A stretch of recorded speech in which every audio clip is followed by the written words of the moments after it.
Chapter 2302. After Yu Qian left the lightning pool, he went straight back to Fengming Mountain.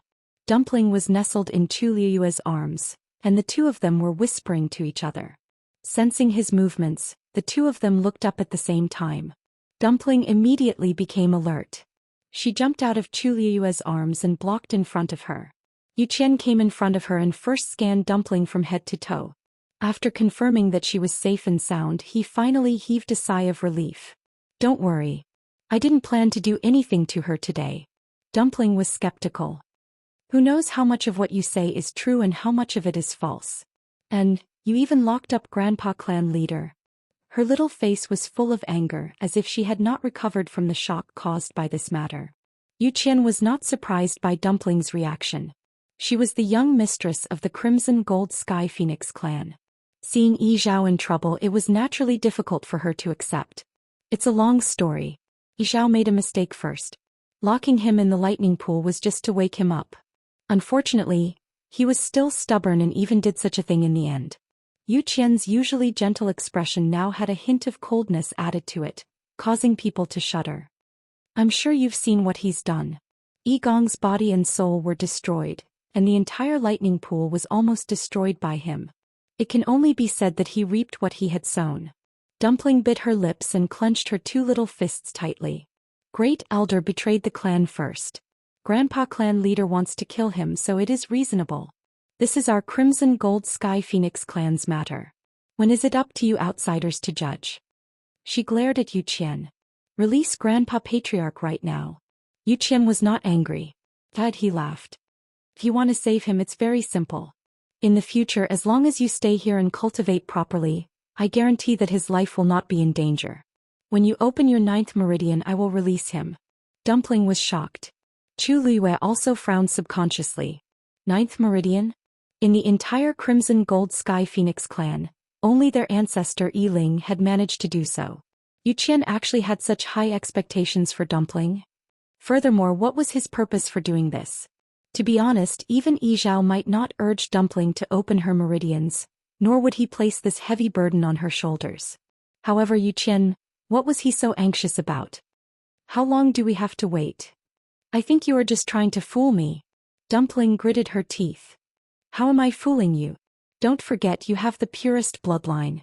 Now that you have successfully opened your 7th meridian before reaching adulthood, you will definitely be able to open your 9th meridian in the future. There is no doubt about this. As for the time, that will depend on you."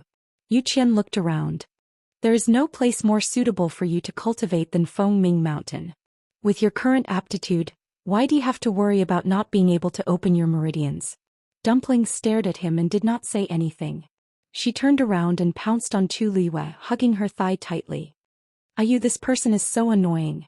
Chu Liyue picked her up and looked at Yu Qian with a frown.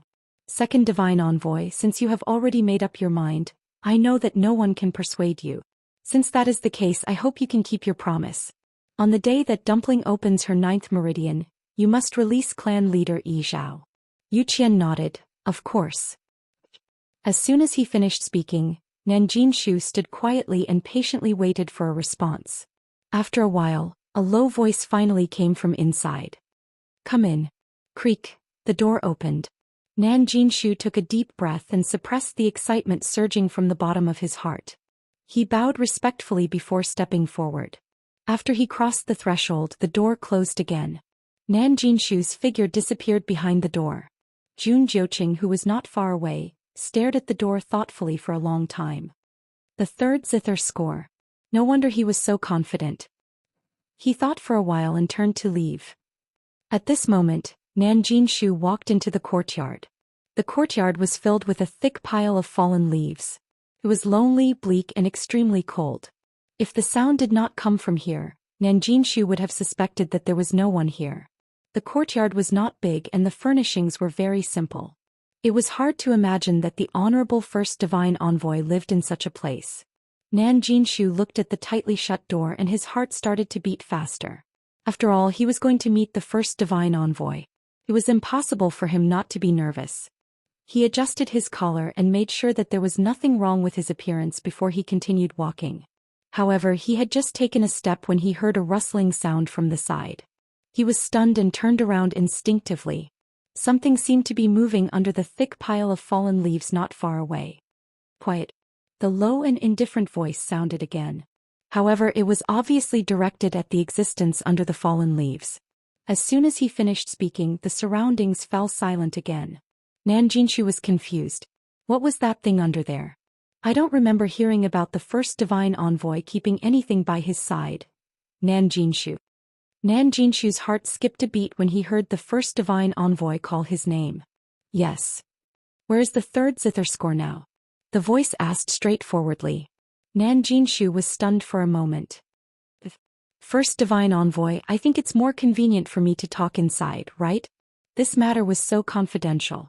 It was weird to talk about it through the door. There's no one else here. Just say it. The voice was calm, but there was no room for refusal. Chapter 2303. After a moment of hesitation, Nan Jinshu cupped his fists and bowed. First divine envoy, as far as I know, the third piece of music score is still in the god-slaying mound. As soon as he finished speaking, the entire courtyard became even quieter. Nan Jinshu only felt an invisible pressure on his shoulders. It was unbearably heavy. He held his breath as nervousness gradually grew in his heart. The music score was split into 3 pieces and scattered all over the world of God. Only one piece was left in the god-slaying mound and was taken away by someone else. Now you're saying that the third piece is still in the god-slaying mound? There was a questioning tone in the deep voice.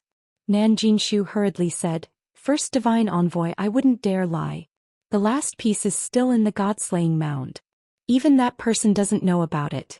I only learned about it recently when I learned that the heavenly gate had opened and Taizu's brocade pouch was opened. Before Taizu of the Nan family passed away, he left behind a brocade pouch for the family heads to keep. His last words were that it could only be opened when the heavenly gate of the illusory god palace opened. The family heads of the Nan family, including Nan Jinshu, didn't know about it before. Otherwise, Nan Yifan would have taken action long ago. If you know about it, then Jun Jiuqing should know about it too. Why didn't he report it? Nan Jinshu looked troubled. I don't know about that. How would he know what Jun Jiuqing was thinking? Maybe he was waiting for the right time. After all, only the family heads of the Nan family and family E knew about it. From a certain perspective, this was indeed an asset that could be used in negotiations. After a while, the voice said, I already know about it. I already know about this matter. I will send people to search for him later. What do you want? Of course, he knew what Nan Jinshu was trying to achieve by coming here. Nan Jinshu's throat was dry from nervousness, but he was also excited and expectant. He paused for a moment, then said respectfully, First divine envoy, I would like to, please allow me to cultivate in the illusory god ocean. After the voice fell, the room fell silent. After a while, the voice continued to ask, Are you sure? Yes. Nan Jinshu said carefully. Jinshu knows that her talent is insufficient. Based on her current standard, it is extremely difficult for her to ascend to the heavens and become a god. Therefore, he invited himself to enter the illusionary god ocean to cultivate and improve his cultivation base. This way, the Taizu name would not be tarnished in the future. A moment later, a stream of light flew out of the house. Nan Jinshu hurriedly caught it with both hands. It was a translucent talisman seal with the word, illusion, drawn on it. There were several mysterious patterns around it that were intertwined. This talisman can only be used once. When you come out of the illusionary god sea, this talisman will automatically be destroyed and can only be used by one person. You may take it. Nan Jinshu was so excited that his hands were trembling slightly. He quickly thanked him.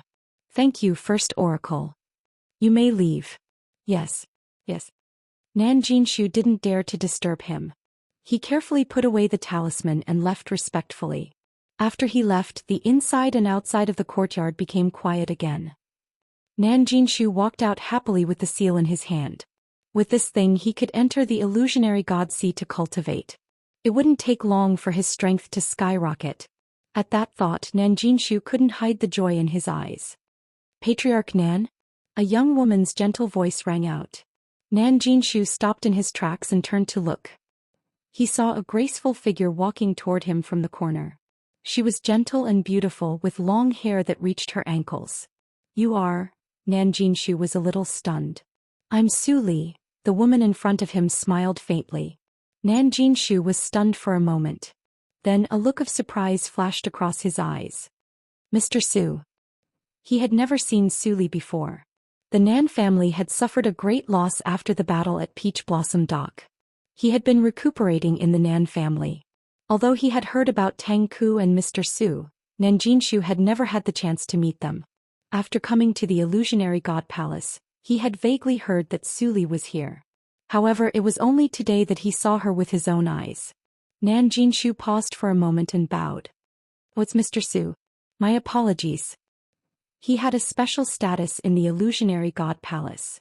His status was even higher than that of Tu Luiyue and the others. However, Su Li was an artifact sage. Naturally, she was different. Therefore, Nan Jinshu was rather polite to Su Li. Su Li glanced at him and asked with a smile, "What are you talking about? Patriarch Nan, what good news did you have? Why are you so happy?" Actually, she had just happened to pass by. She already knew that Nan Jinshu was in the illusionary god palace. She wanted to leave immediately, but Nan Jinshu's expression was a little strange. She looked up slightly and glanced behind Nan Jinshu. "Patriarch Nan, did you come from the first divine envoy's side?" Nan Jinshu didn't try to avoid the topic. He chuckled and nodded his head elegantly. "That's right. I just met the first divine envoy." Su Li's beautiful eyes widened. She looked shocked.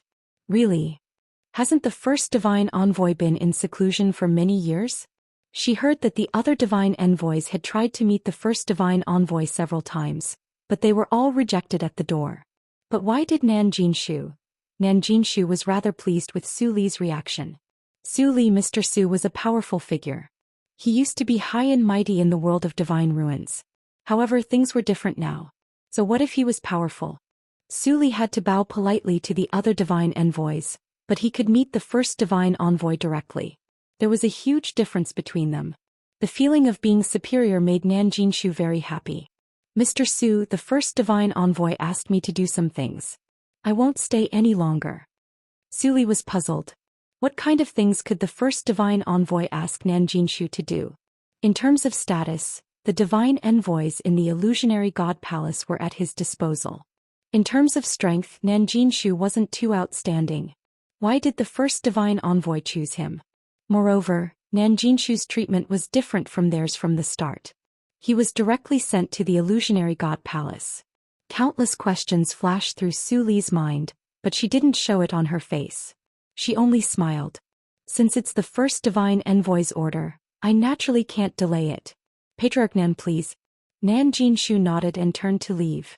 Su Li was taken aback. "Patriarch Nan, that's the direction out of the illusionary god palace."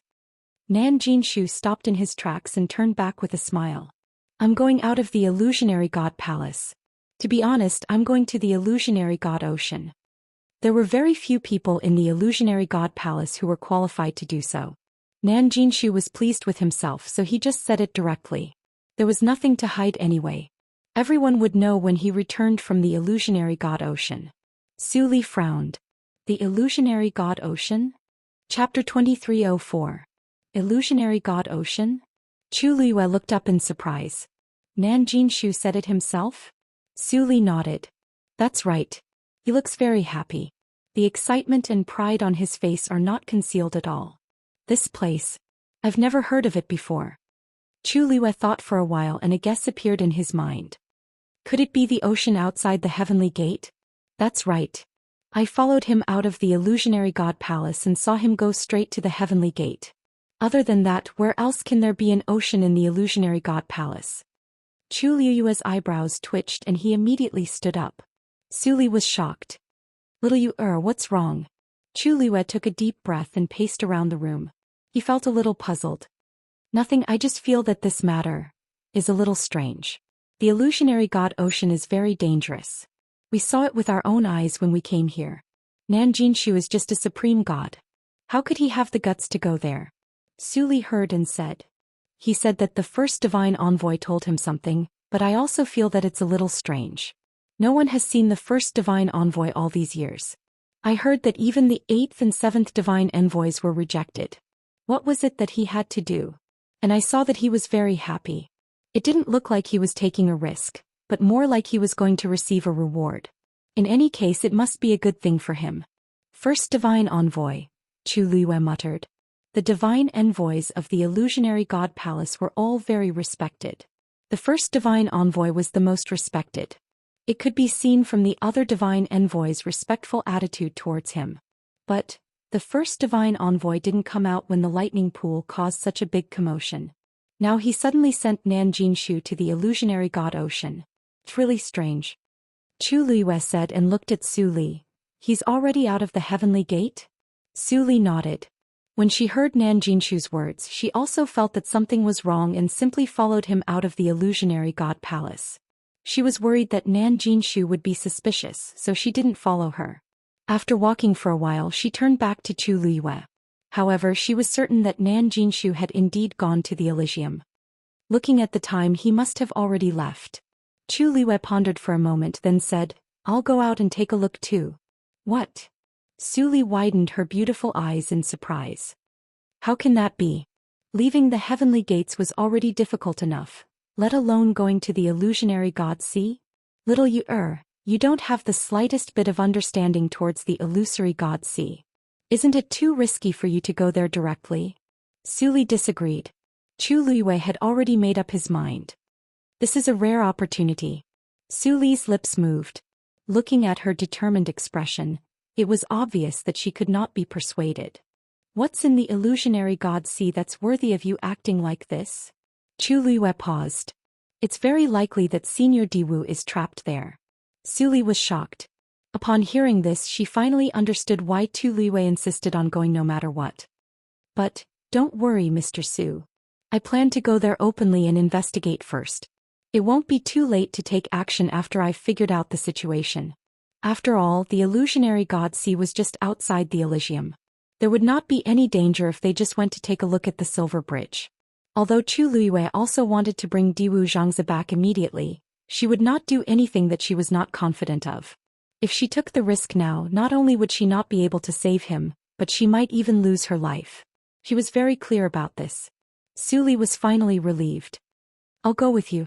Chu Luiyue shook her head. "No need. I'll go with Hongyu. The fewer people involved in this matter, the better." Su Li could only agree.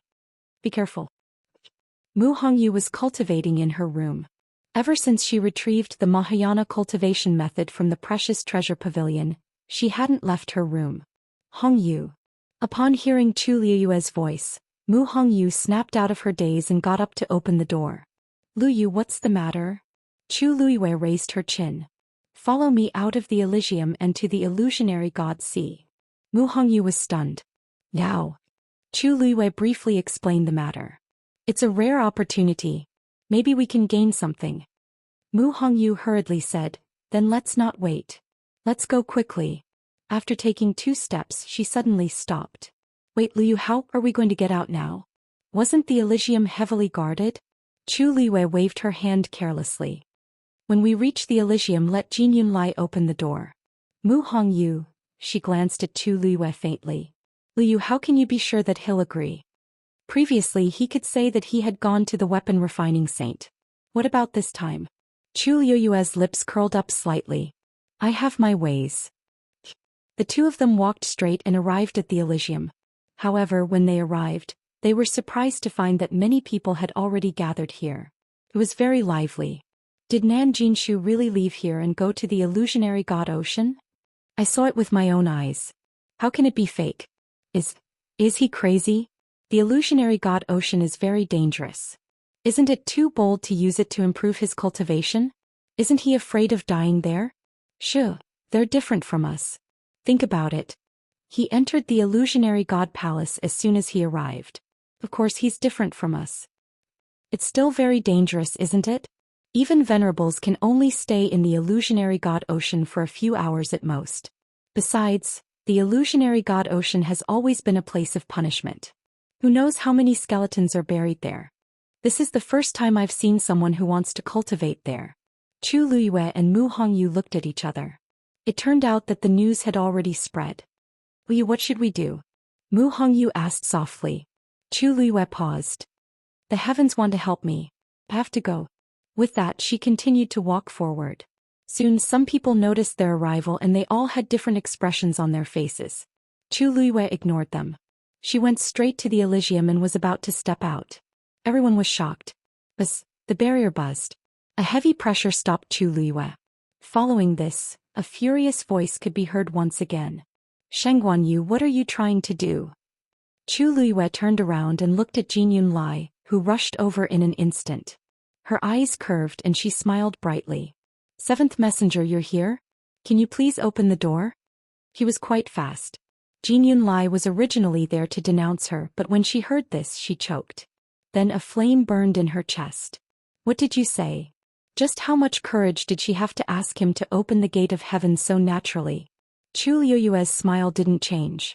I heard that Nan Jinshu went to the illusionary god Ocean to improve his cultivation. I was curious. Look, everyone is here. If there's such a good thing, why don't you give us a chance and let everyone go together? Jin Yunlai's forehead twitched. Chapter 2305. He had just found out that Nan Jinshu had met the first divine emissary and obtained a passage talisman to cultivate in the illusionary god Ocean. How did the news spread throughout the illusionary god palace in the blink of an eye? It even attracted so many people. Jin Yunlai's mind raced. Nan Jinshu must have been too arrogant and attracted too much attention. That's why, when he heard that Nan Jinshu had met the first divine emissary, he was shocked and thought that Nan Jinshu was quite capable. Who knew that he was a brainless person? How could such a thing be spread so casually? He suppressed the anger in his heart and said in a low voice, Nan Jinshu went with the first divine emissary's permission. If you have the ability, I won't stop you. Chu Liwei blinked. Seventh divine emissary, that's why we want to go out and take a look. Speaking of which, I have a good relationship with family head Nan. I didn't expect him to be so powerful. Not only can he enter the illusionary god palace, but he can also meet the first divine emissary and go to the illusionary god Ocean. If we can go out and take a look and see family head Nan's glory, we can learn something. What do you think? Jin Yunlai looked at her suspiciously. Just go out and take a look? Yes, didn't family head Nan go to the illusionary god Ocean? We'll just take a look from the bridge.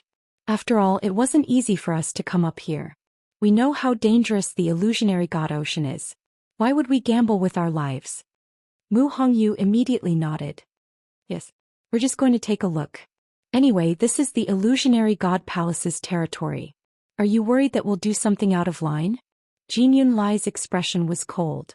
This group of people gathered here and even asked him to open the door. They were already out of line. What else did they want? Many people around them looked at each other.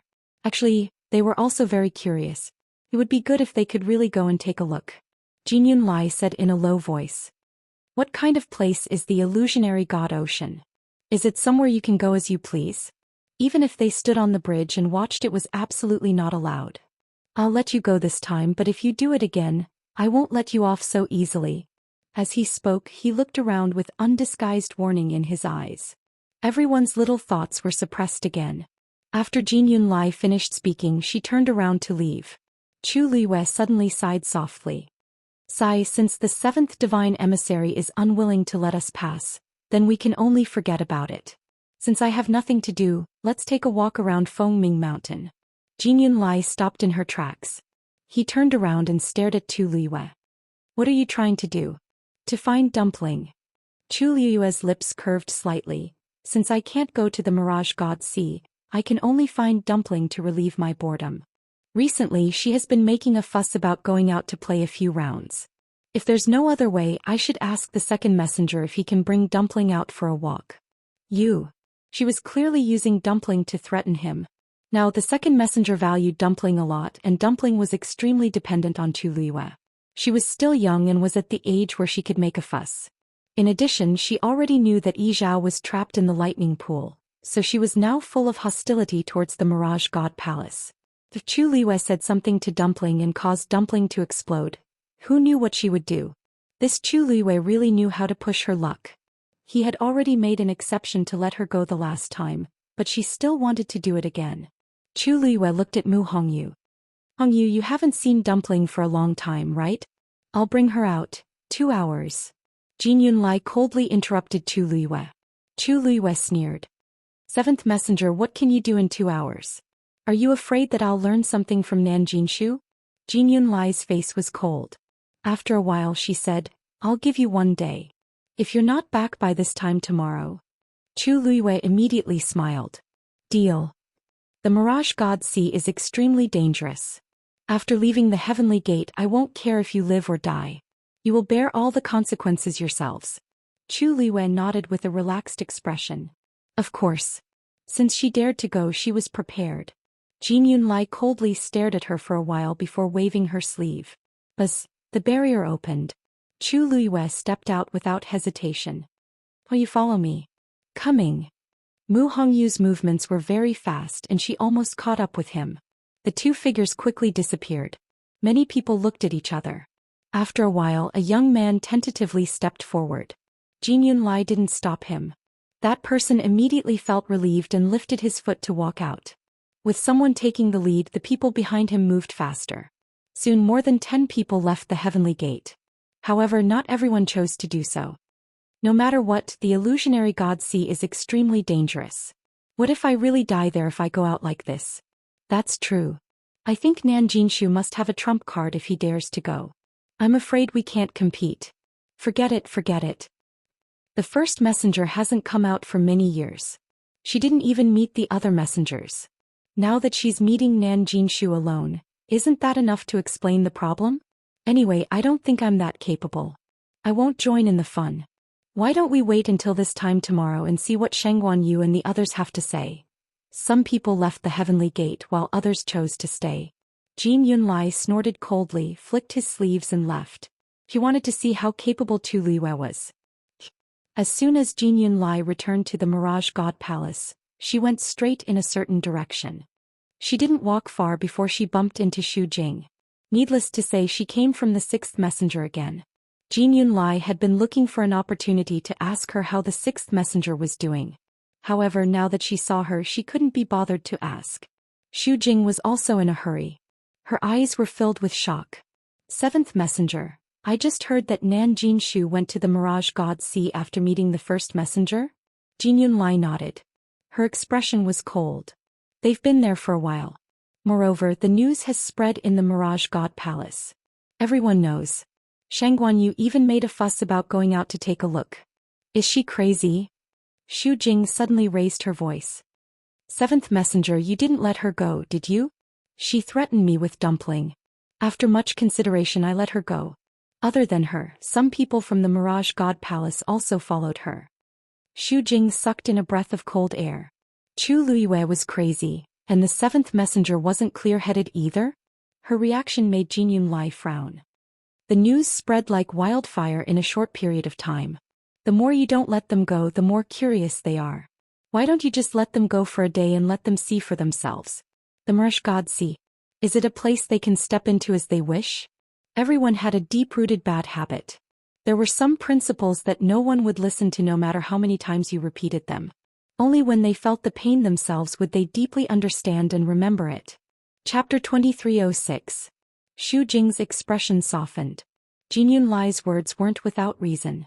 For 10,000 years, the Mirage God Ocean had been under the control of the first divine envoy.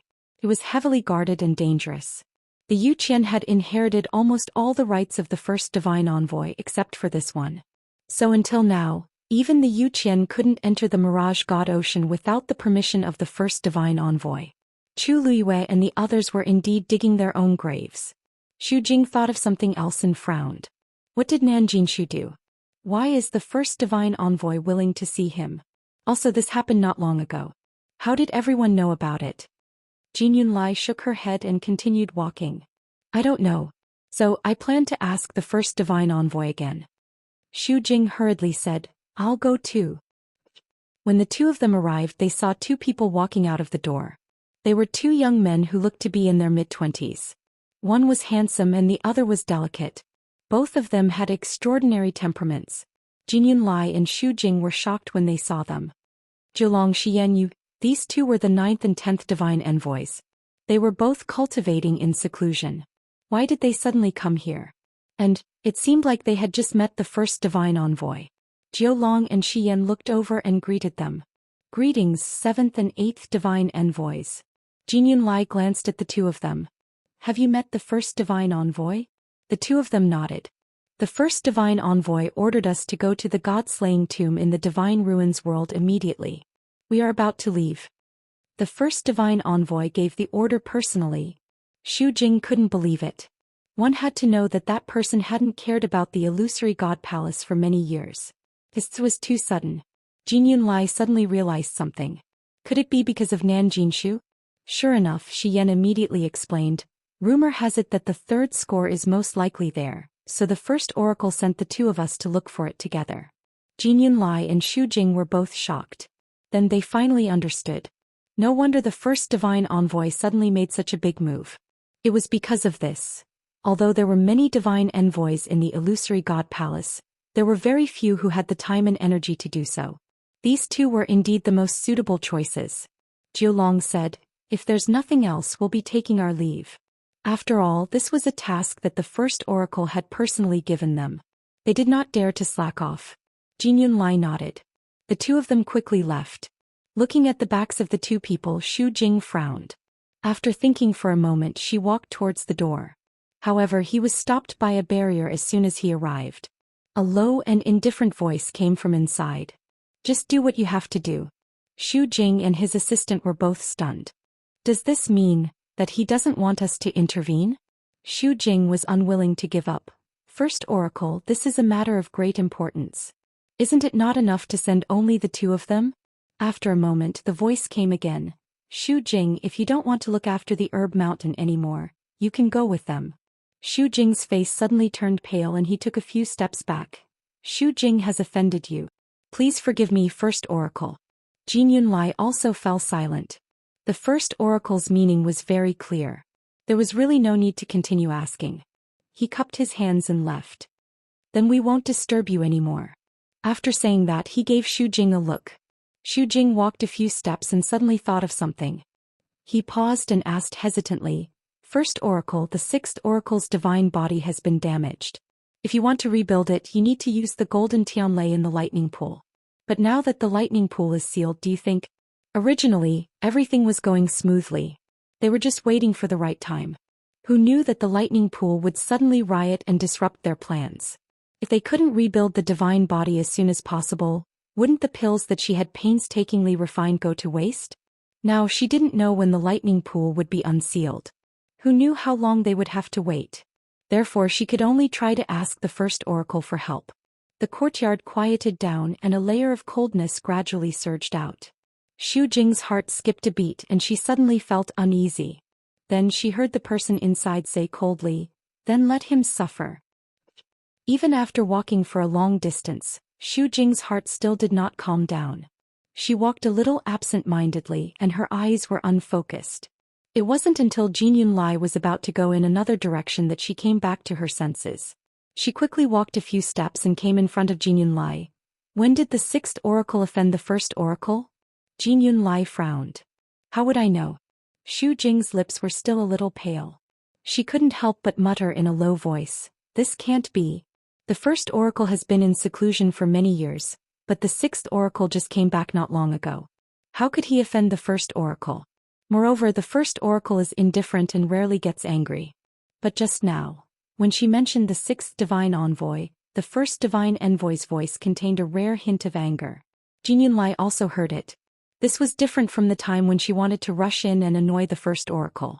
The sixth oracle seemed to have made a big mistake. So much so that the first oracle refused to help him rebuild his divine body. To him this was clearly a piece of cake. Xu Jing suddenly thought of something and her expression changed slightly. That's right, when the sixth oracle mentioned the first oracle he seemed to be very frightened. At that time she only thought that he was in awe and didn't think much of it. But now that she thought about it, Jin Yunlai looked at her and said, if you really want to know, why don't you just ask the sixth oracle? At this moment Chu Luyue and Mu Hongyu walked out of the divine gate and arrived at the silver bridge again. Chu Luyue looked around as she walked. Soon she saw a familiar figure. Nan Jinshu. Mu Hongyu immediately followed her gaze. Where's he? Above the deep blue sea in the distance, there was a person flying through the air. It was Nan Jinshu. He went deeper into the illusionary god sea before stopping. Then he rushed directly into the illusionary god sea. Chapter 2307.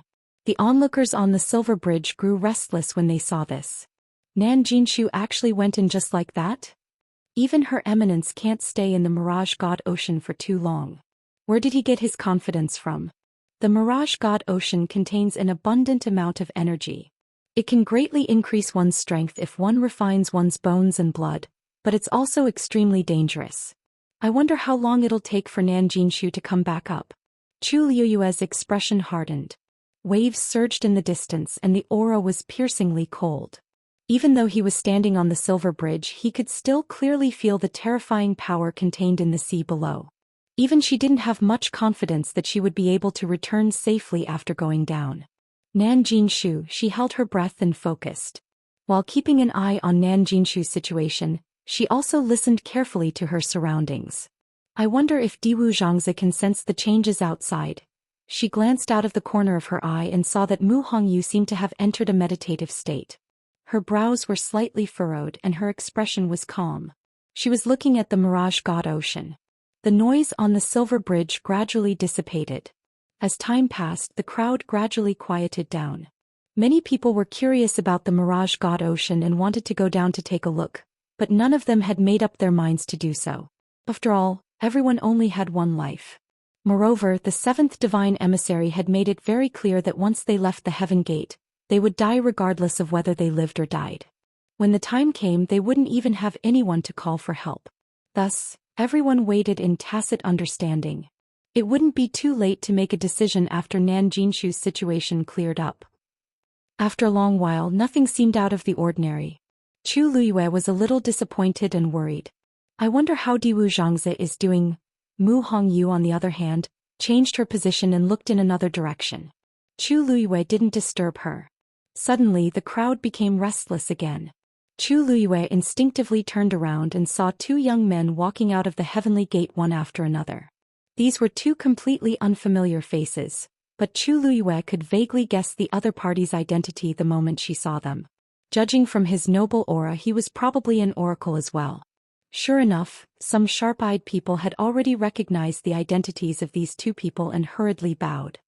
Greetings, 9th and 10th divine emissaries. Hearing this, the remaining people immediately bowed. Jiulong and Xiyan only nodded slightly. They didn't say anything and walked down. When he passed by Chu Liyue nodded slightly. Jiulong suddenly stopped in his tracks and turned to look at Chu Liyue. Are you Shangguan Yu? Chu Liyue looked up. The young man's face was filled with curiosity and inquiry. Chu Liyue nodded. Exactly. Jiulong laughed. You're quite capable. This didn't sound like a compliment. Xian glanced over. Jiulong, let's go. The two of them had always had a good relationship, so the way they addressed each other was more casual. Jiulong retracted her gaze and followed Xian. The two of them arrived at the bottom of the Silver Bridge. Then, with a flash of their figures, they disappeared from the spot. Divine emissaries were all above the god realm, so crossing the illusion god sea wasn't a problem for them. But the question was, where were they going? The two oracles actually left the Heaven Gate. What are they doing? These two rarely show their faces in public. That's right. This is the first time I've seen them after so many years. I didn't expect them to be here. All sorts of discussions broke out. There were also a few people silently sizing up Chu Liyue. What did the 9th divine emissary mean by that? Chu Liyue narrowed her eyes. In truth, she had caused a lot of trouble in the Illusion God Palace recently, so it was normal for the oracles to be curious about her. What she wanted to know more was why these two had gone to the Divine Ruins world. For two oracles to be dispatched at the same time, it must be no small matter. After thinking for a while, she couldn't find any clues, so she temporarily suppressed this thought. Master Yu Jiao and Xian went out. I think it has something to do with Nan Jinshu. In the room, Rong Xiao sat behind the table reading a book in his hand. Hearing Yanqing's words, he replied with a and flipped a page of the book. Other than that, there was no other reaction. Yanqing hesitated for a moment and asked, "Why don't I go and find out where they went?" Rong Xiao's thin lips curved. No need to ask. They went to the God-slaying mound. God-slaying mound? Yanqing was shocked. Why are they going to the God-slaying mound at this time? For the last zither score, of course. Other than that, what else could make the Illusion God Palace do such a big thing? Yanqing frowned. That zither score is also very important to Madam. If they find it first, they won't find it. Rong Xiu laughed, put down the book and looked out the window. It will belong to whoever it belongs to. Yanqing retreated from the room. He was a little worried at first, but judging from his master's reaction, it seemed that he didn't care too much about it. Wind Element Pill. 1 Platycladus orientalis, 3 Huai Mingzi, 1 Golden Sand Vine. Little Hachi's lazy voice came. Yanqing looked up and saw Little Hachi and Jian Fengqi sitting face to face in the yard. Jian Fengqi was holding a book in his hand, and there was a pile of herbs on the stone table in front of him. Listening to Little Hachi lazily reciting the prescription of the Wind Element Pill, Jian Fengqi's eyes twitched. You really know everything on this list? Little Hachi chuckled and picked a Jinling fruit. Her delicate hands were slender and delicate as if they were carved out of jade. They seemed to be more crystal clear than the Jinling fruit. She put the Jinling fruit into her mouth and her voice was a little muffled. I told you before, I've already broken through to the Supreme Doctor level, but you didn't believe me. This time he learned his lesson. Jian Fengqi suddenly felt a headache coming on. He closed the book in his hand and took a deep breath. There's no way I can survive. Ever since he was deeply hurt by Chu Luyue, Jian Fengqi silently prepared to work hard, vowing to win back his pride. Thinking that Little Hachi was also a celestial physician, he wanted to compare notes with her. However, Little Hachi rejected him, and the reason was very simple: he was not qualified. With Jian Fengqi's temper, how could he stand this? He immediately asked for a test. However, Little Hachi directly handed over a prescription. Although he hadn't broken through, he could see that the pills on the list were all at the Supreme Doctor level. Then Little Hachi really did recite it backwards. Young Master Jian, don't talk about Master. Even if you compare yourself to me, you're still a little brother. Jian Fengqi put down the book and stood up angrily. Little Hachi smiled and waved her hand generously. This book is for you, no need to thank me. Jian Fengqi turned around, picked up the book and left angrily. Chapter 2308. Tisk, it's been so many years. Haven't you suffered enough blows yet? Little Hachi smiled leisurely. Your courage is commendable. Jian Fengqi staggered and walked even faster. After a while, his figure disappeared outside the door. Well, it was obvious that he had gone to the Herb Mountain. Little Hachi was in a good mood after dealing a blow to the proud young Master Jian in all aspects. She glanced around and saw Yanqing. She smiled and said, "Oh, Lord Yanqing, where are you going?" Her greeting was just a casual greeting. Who would have thought that Yanqing would take a step forward and walk over to her? When he was 3 steps away from Little 8, he stopped and stood still. His figure was thin and tall. With Little 8 sitting on him and standing on him, he appeared even more oppressive. Jian Fengqi is 27 years old this year. If I remember correctly, he should be older than you, right? Little Hachi was stunned. She was still chewing on the Jinling fruit. When she came to her senses, her eyes curved and she burst out laughing. Lord Yanqing, I was just joking. You don't have to take it seriously. Yanqing pursed his lips slightly. Little Hachi blinked her beautiful eyes. She stood up and moved closer. The distance between the two of them was instantly shortened. Lord Yanqing. Little Hachi's cheeks were still puffed up.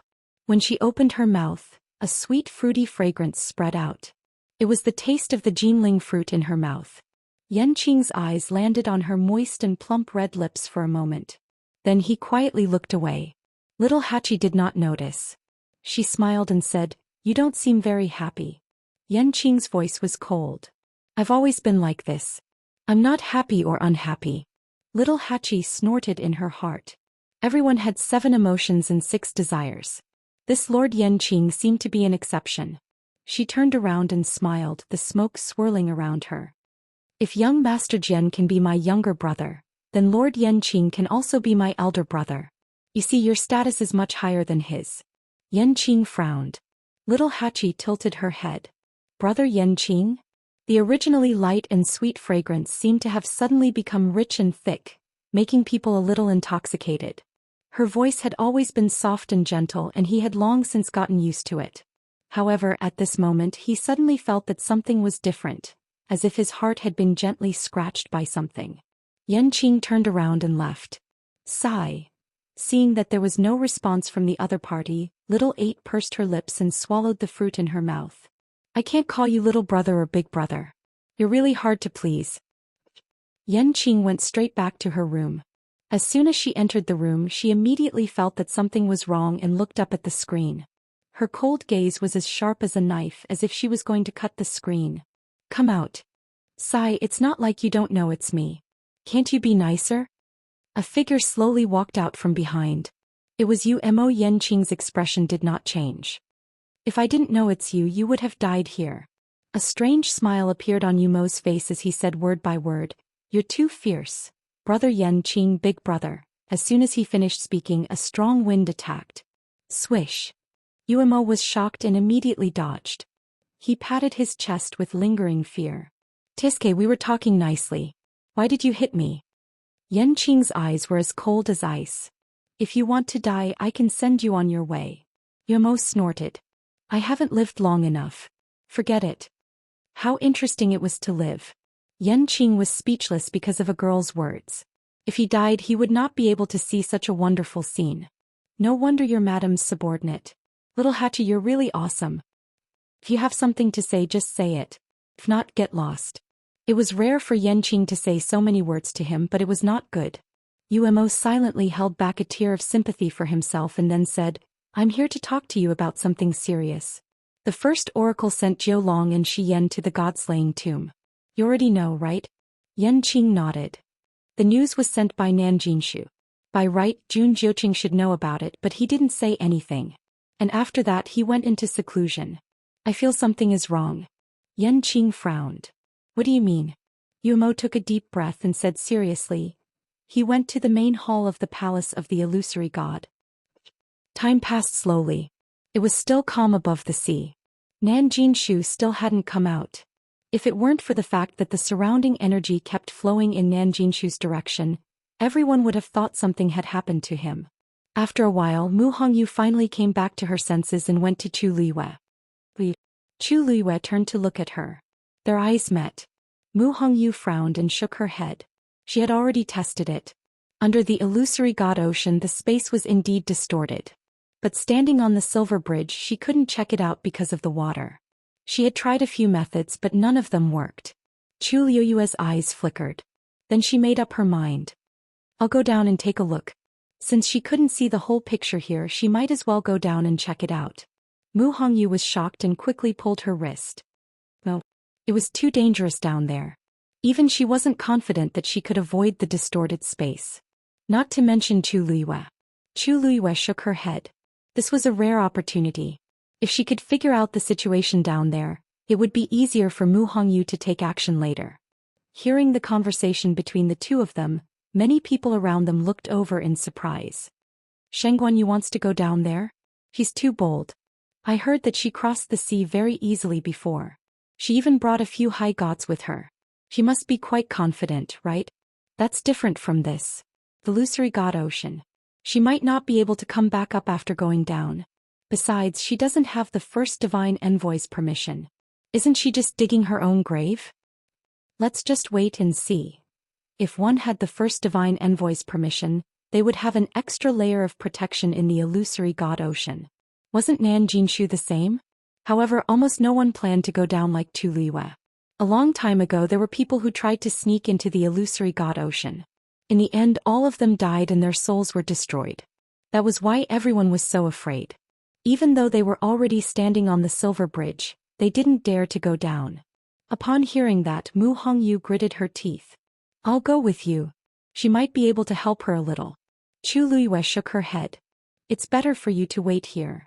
After all, she could better spy on the changes and movements in the illusory god ocean. I'll be back soon. With that, Chu Luiyue patted her hand gently. Then she tiptoed and headed in Nanjinshu's direction. Chapter 2309. Chu Luiyue was very fast. The blue-black sea was surging, mysterious and unfathomable. The sea breeze carried a hint of coolness as it brushed past her face, lifting her hair and skirt. Thick energies intertwined, forming an enormous pressure that even made the space above the sea as difficult to traverse. Chu Luiyue's body flickered with a dazzling light. Whoosh! She summoned the Star Darkness sword and gripped it tightly in her hand. A faint golden light flickered, appearing especially bright and eye-catching in this dark sky and sea. The further she went, the heavier the pressure. The smell of blood gradually spread in the air. It was very faint, but it could not be ignored. Chu Liuyue's heart trembled. Suddenly, her footsteps paused as she stared ahead. A deep whirlpool had appeared on the surface of the sea not far away from her. The surrounding seawater flowed quietly without the slightest sound. If not for the fact that Chu Liyue was standing very close, she probably would not have noticed it. Streams of incomparably vigorous power also surged downwards. A figure was faintly discernible. Chu Liyue only needed a glance to recognize that person. It was Nan Jinshu. At this moment, there was a palm-sized seal floating quietly above his head. His entire body was suffused with a layer of faint red light, forming a natural barrier. Those fierce surges of energy collided with it and were silently swallowed without any sound. The power contained in that seal was powerful and noble, and clearly did not come from Nan Jinshu. That was the seal of the first divine emissary. Chu Liyue's heart trembled as she moved closer, wanting to see it more clearly. She was very curious about this first divine emissary. After coming to the Illusion God Palace, she had seen several divine emissaries. But the most mysterious one was the first divine emissary. Even if she had not seen him, she could clearly feel that the first divine emissary's status was far higher than the other divine emissaries. Even the second divine emissary Yu Qian was the same. Moreover, he was in charge of the Illusion God Ocean. If she wanted to save Diwu Zhangzi, she had to find a way to get past the first divine emissary. However, after walking forward for a short distance, she felt an invisible force stopping her from going any further. Chu Liyue frowned slightly. Sword. Why does it seem so familiar? He couldn't describe the specific feeling, but there was indeed an inexplicable sense of familiarity, as if he had seen it somewhere before. Chu Liyue furrowed his brows and thought for a while, but to no avail. He could only put this idea aside for the time being. Nan Jinshu's aura kept growing stronger. Chu Liyue hesitated for a moment before finally rushing into the illusionary god sea. In the lonely and quiet cage, Dugu Maobao suddenly opened his eyes and frowned. A moment later, a cloud of black fog condensed outside the cage. A hoarse and gloomy laugh came from inside. She actually went to the illusionary god sea. Can be seen that she really cares about Diwu. In order to save him, he didn't even hesitate to take such a risk. Even if Diwu dies this time, he should be able to rest in peace, right? Even though he was smiling, his tone was filled with hatred as he gnashed his teeth. Diwu Zhangzi suddenly betrayed him back then. This debt had yet to be settled. Dugu Maobao's brows gradually relaxed, and he returned to his usual cold and indifferent appearance. Isn't it natural for her to go to the illusionary god sea? Including Herb Mountain, Lightning Pool, Phoenix Cry Mountain, and even the illusionary god palace. Where can she not go? Of course she can't go now. The person opposite him seemed to be infuriated, and his voice became shrill. Don't forget who is in charge of the illusionary god sea now. She's just digging her own grave by going there this time. Dugu Maobao suddenly laughed and mocked. You don't even dare to kill me, let alone her? The person in the black fog suddenly fell silent. After a long while. You're right. I won't take any of your lives now. However, if you think that I can't do anything to you, you're too naive. When Lan Shao reconstructed his divine body, he swallowed a total of 5 golden tianlei, right? Dugu Maobao's heart suddenly sank. Then he heard the voice say again. The 6th divine envoy needs to reconstruct his divine body now, but unfortunately the lightning pool has been sealed, so it's been delayed. Although I can't kill Lan Shao, it's easy for me to take the power of the tianlei in his body. Flush. Chu Liyue rushed into the sea. In an instant, a bone-chilling coldness surrounded him from all directions. It was as if dense steel needles were stabbing him endlessly. It was as if they wanted to pierce through his flesh and bones. Chu Liyue waved her hand lightly, and a beautiful transparent barrier surrounded her. With this barrier's protection, the bone-chilling coldness lessened significantly. She looked forward. She could see Nan Jinshu's figure more clearly here. The vortex continued to suck in the surrounding energy, and in the end all of it poured into his head from the top of his head. He closed his eyes, clenched his fists and frowned. He seemed to be in pain. The power of the seawater was enough to kill a high god on the spot. That was why even Her Eminence had to go through a lot of torture here. This was the result of him being protected by the seal. If Nan Jinshu came here himself, he wouldn't be any better than those high gods. A thin ray of light suddenly appeared in front of Chu Luiyue. The sea water surged and the ray of light drifted over with the waves. Chu Luiyue suddenly felt a deep sense of unease. She turned around and went to the side. The thread-like light floated past her feet. An extremely thin black spatial crack appeared. Chu Luiyue's pupils contracted. Chapter 23:10. This was no ordinary stream of light. It was the squeezing force produced when different spaces intersected. Chu Luiyue held her breath, her temples throbbing. If she had not dodged in time, she would have. She looked down and saw that stream of light quickly dissipate. However, in the depths of this sea, there were similar streams of light that were faintly discernible. Mu Hongyu had said before that under the illusory god's sea, countless spatial forces intersected, and it was extremely dangerous. Now it seemed that she was right. If Diwu Zhangzi was really trapped down here, Chu Luiyue gritted her teeth. Diwu Zhangzi did not have a divine body and did not have an advantage to begin with. If he went through so much torture, the mastermind purposely separated Diwu Zhangzi and Dugu Mabao and locked him up here alone. At this moment she suddenly felt a chill on her back. Her heart skipped a beat. Without thinking, she immediately turned around and swung her sword. Piercingly cold sword chi flew out. There was the faint sound of something being cut apart. A slender stream of light was instantly cut into two. Chu Luiyue exhaled softly. Then she suddenly thought of something and looked at Nan Jinshu again. He was firmly protected by that sigil. Those strange streams of light all avoided him and could not hurt him at all. No wonder. The first divine envoy's sigil was indeed interesting. Chu Luiyue had a thought and dove down. The further down she went, the more streams of light there were. They were like seaweed drifting freely on the bottom of the sea, but they carried fatal lethality. Gradually, when they brushed past Chu Luiyue, she would feel a slight pain. Her divine body was almost unable to withstand the spatial power here. Chu Luiyue knew this very well. However, she did not stop. He did not even slow down. She held her sword in her hand, and as if she was cutting through brambles, she cut and dispersed all of them. After an unknown period of time, a ball of light finally appeared in her sight. All of the streams of light flew out from this place. Some drifted into the distance, constantly tearing apart space, while some intertwined with each other, causing energy to scatter chaotically. She faintly felt a sense of uneasiness in her heart and finally stopped. Within that ball of light, a figure was faintly discernible. Chu Luiyue stared intently. Of course she wanted to go, but she knew very well that it was too dangerous. Just by standing there she was already out of breath. If she were to move forward. Suddenly, a strange fluctuation came from the interspatial ring on her finger. Chu Luiyue was stunned and subconsciously looked down. Suddenly a stone rolled out from within.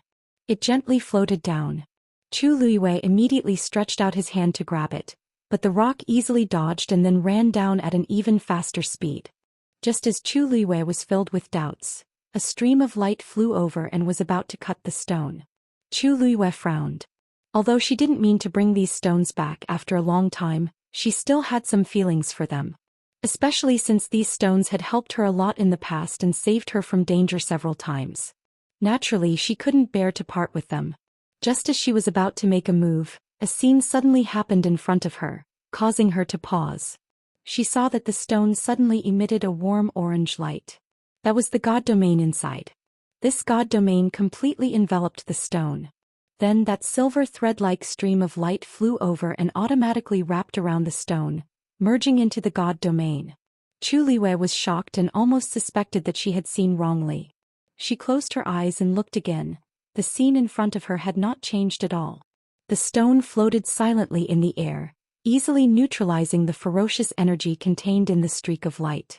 At first glance it looked like a thin thread tied to the stone. Since the stone did not move, the thread could only float gently on the spot. Chu Luiyue blinked. Is this stabilizing that small space? Just as she was filled with shock, a second stone rolled out of the universe ring. Just like the previous one, this one ran to another location. After wrapping around a stream of light, it stayed there quietly. Chu Luiyue almost immediately felt that the chaotic and heavy pressure around her had lessened a little. Although it was very subtle, it was indeed there. Just as she was stunned, more and more stones ran out and spread out in all directions. At this moment, Mu Hongyu was standing on the silver bridge and waiting anxiously. She stared in the direction where Chu Luiyue had disappeared. Her hands were clasped together and her heart was hanging high. Luyu had already gone down for a while. Why was there no movement at all? Gradually, all kinds of discussions could be heard around her. It's been so long, but Shang Guanyu still hasn't returned. Could something have happened to her? I don't think so. I heard that she has a few trump cards on her. Other things aside, she should have no problem staying alive. That's hard to say. It's risky to enter the Mirage God Ocean without the first divine envoy's permission. Mu Hongyu frowned. At this moment she was suddenly shocked. She looked at the sea in the distance and a trace of disbelief flashed across her eyes. The countless intersecting spaces under the sea seemed to be gradually stabilizing. She took a few steps forward, not daring to breathe too loudly, afraid that she was mistaken. However, everything was proceeding in an orderly manner. The scene in her mind was gradually becoming clearer. Nan Jinshu soon noticed that something was wrong. That was because the energy flowing into his body was gradually decreasing. At a certain moment he finally opened his eyes and looked up. The vortex had shrunk a lot compared to before. Naturally, the energy contained in it could not be compared to before. How could this be? Nan Jinshu frowned. The energy in the Mirage God Ocean was endless. He was just taking a drop in the ocean to increase his cultivation base. Why was this not working? Soon he realized that the reason for this was that the energy around him seemed to have dispersed a lot compared to before. Many of them were moving toward the depths of the sea. He took the opportunity to look down. It was fine if he did not look, but when he did he was immediately horrified. In the depths of the dark sea, balls of light were quietly flickering. They were very close to each other. At a glance they looked like a pile of gorgeous lights. However, he soon realized that this was not the case. That was because those balls of light were emitting a unique pressure. He was familiar with this feeling. That's a god domain. Nan Jinshu muttered in disbelief. Then a light suddenly flashed across his mind. Kang Guanyu, isn't that her 3,000 god domains?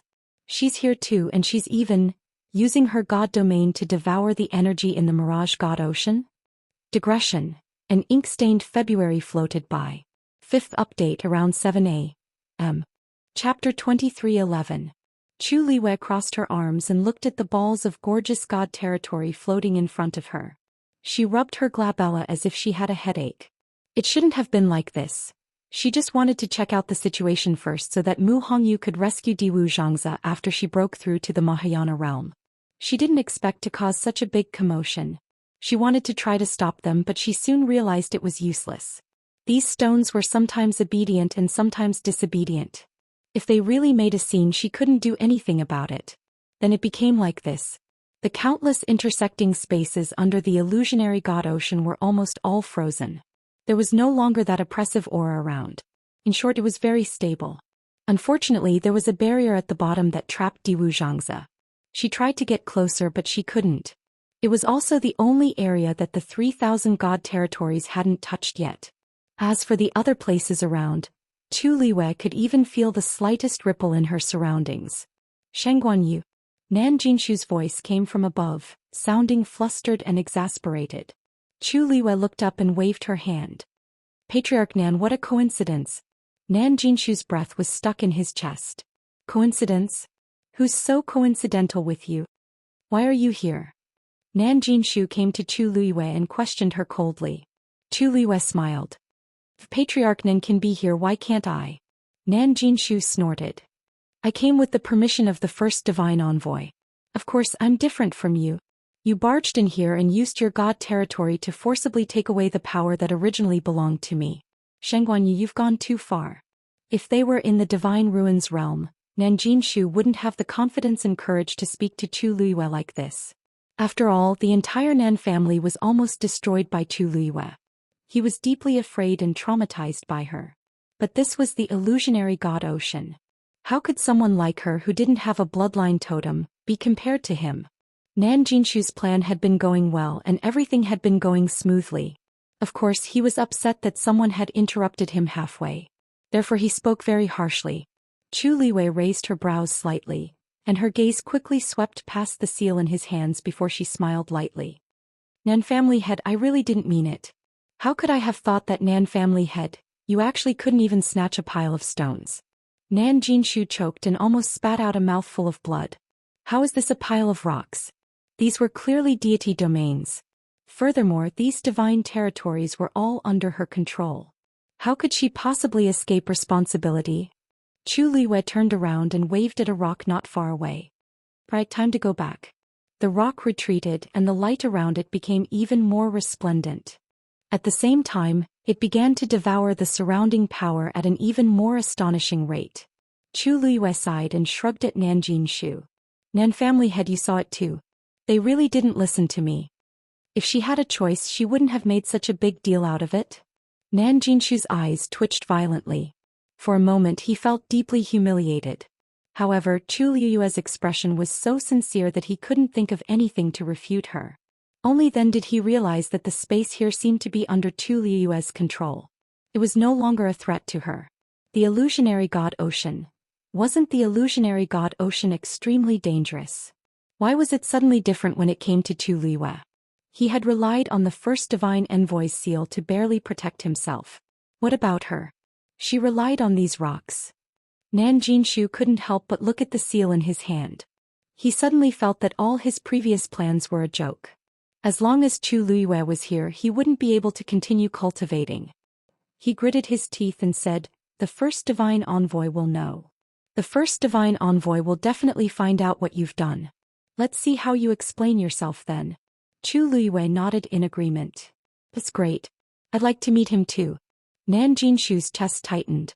He felt that if he continued talking to Chu Liu, he would die of anger first.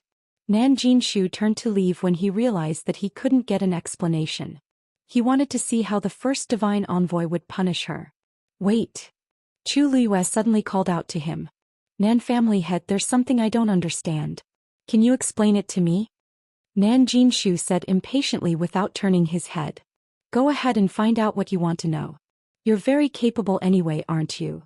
But the next moment Chu Liu's figure moved, and she appeared in front of him, blocking his path. "Nan family head, why are you in such a hurry to leave? It doesn't matter if you leave earlier or later. It won't affect your cultivation too much," Chu Liu said with a smile. Nan Jinshu's lips moved, but when he saw the Star Spectre sword appear in her hand, he swallowed his words and changed the topic. "What do you want to know?" Chu Liu's lips curled up. "It's not a big deal. I'm just curious. Where did you get this seal?" Nan Jinshu was stunned. He said coldly, "The first divine envoy gave it to me personally, of course." "That's right. Why would he give it to you?" Chu Liu nodded and took another step forward. "The divine envoys have asked to meet him many times, but the first divine envoy has refused to meet him. However, Nan family head, you're very capable. Not only did you meet him, you even got this seal. I've been curious about this. Please tell me more about it." Nan Jinshu's eyes widened. "What did you say? Shangguan Yu, what are you dreaming about? Why should I tell you?" This was the biggest secret of the Nan family and Family E. It also involved the palace of the illusory god. How could he tell Chu Liu? Chu Liu smiled kindly. "I'm just a little curious. Why won't you tell me?" Nan Jinshu ignored her and was about to leave. Whoosh.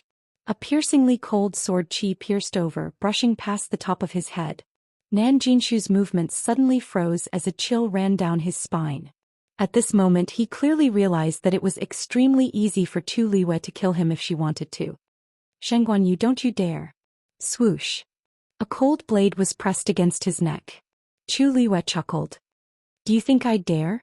Nan Jinshu's body tensed. He swallowed hard and sneered. "It's good that you know. It's related to you anyway." Chu Liu was stunned. Then she heard Nan Jinshu say word by word. "You have the first 2 pieces of music scores.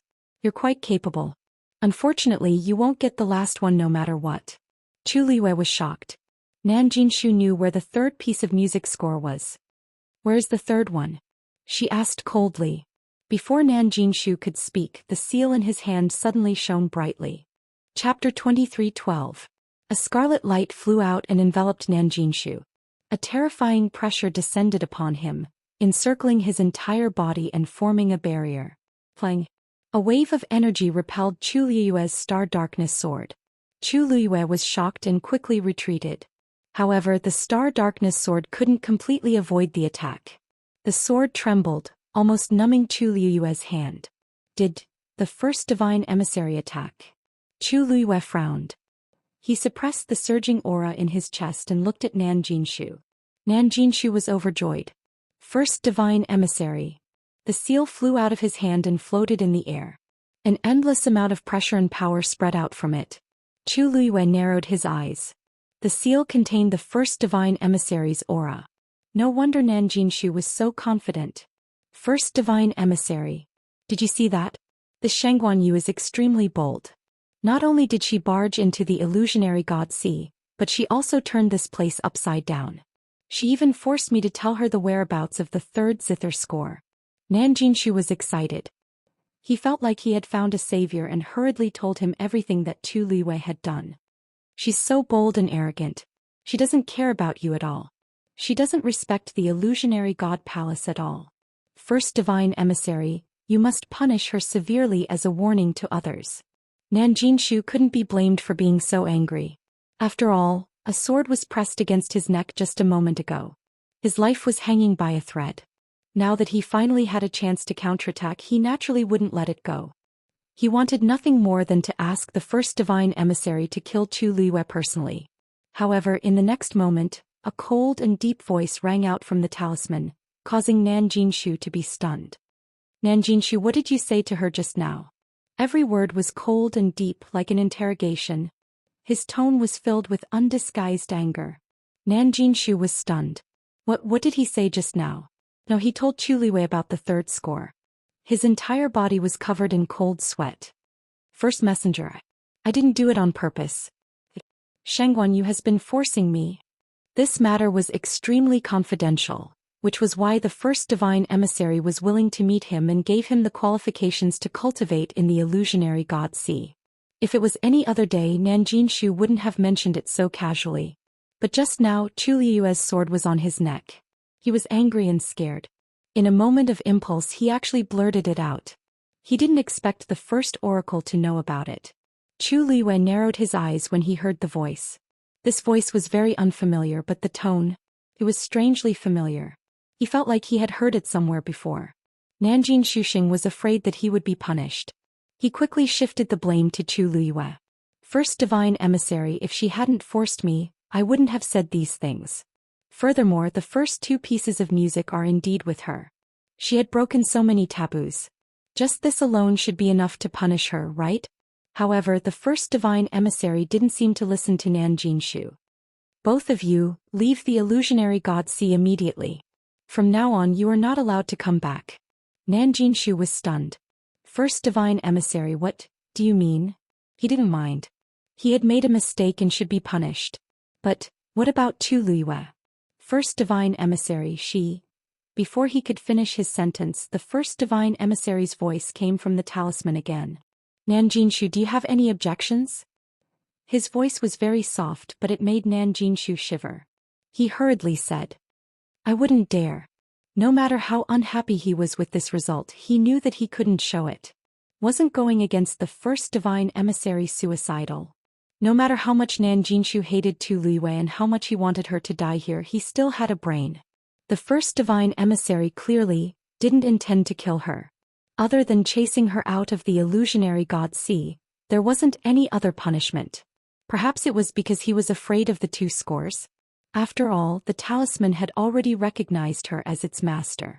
It wasn't feasible to take it by force. Nan Jinshu thought about it and felt that this was the only answer. He suppressed the surging emotions in his heart and cupped his fists. Jinshu will leave now. After that, he gave Chu Liyue a deep look before heading up to the sea.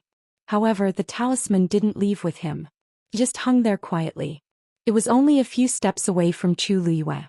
Chu Liyue stared at the talisman and suddenly asked, First divine emissary, have we met before? The talisman didn't answer.